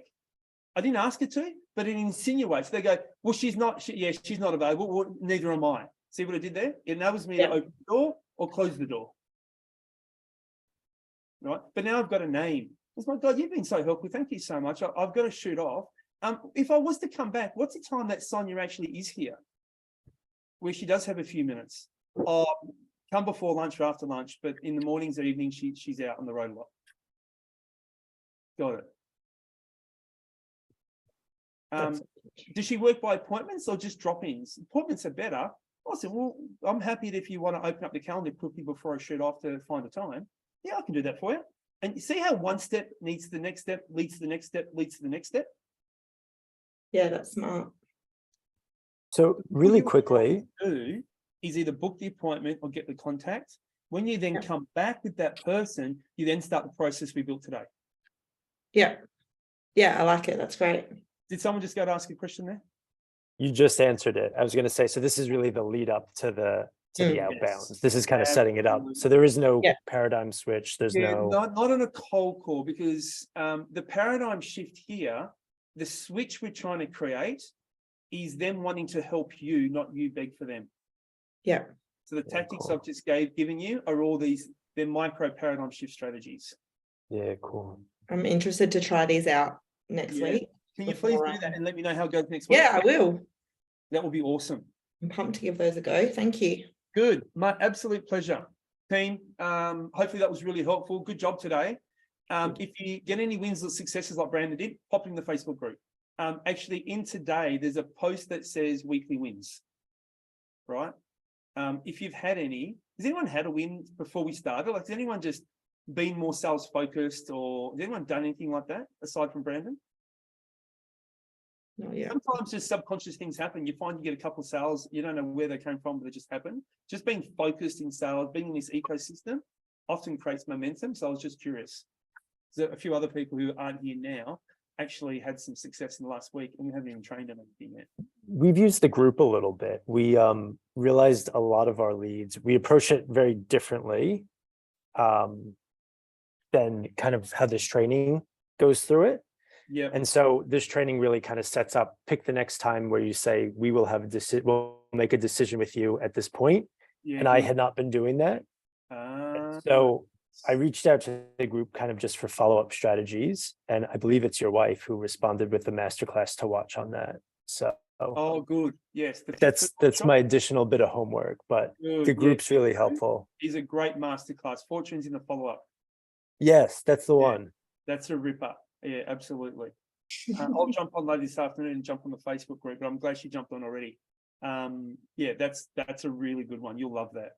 Yeah, cool. When we first ran that, within 10 days, our members made over $750,000 worth of sales just using those strategies. Wow, that's amazing. Old leads, new leads, like it That was one. ridiculous. And there you go. Josh has just put it in the chat box for you. So if you've had any wins, go to the weekly wins post them in there, no matter how big or how small. Any other questions, let me know. Otherwise, I'll see you all on Tuesday. Thanks, Pete. Thanks. That's you. See ya. See you, crew. Thanks. Bye. Take care. Bye.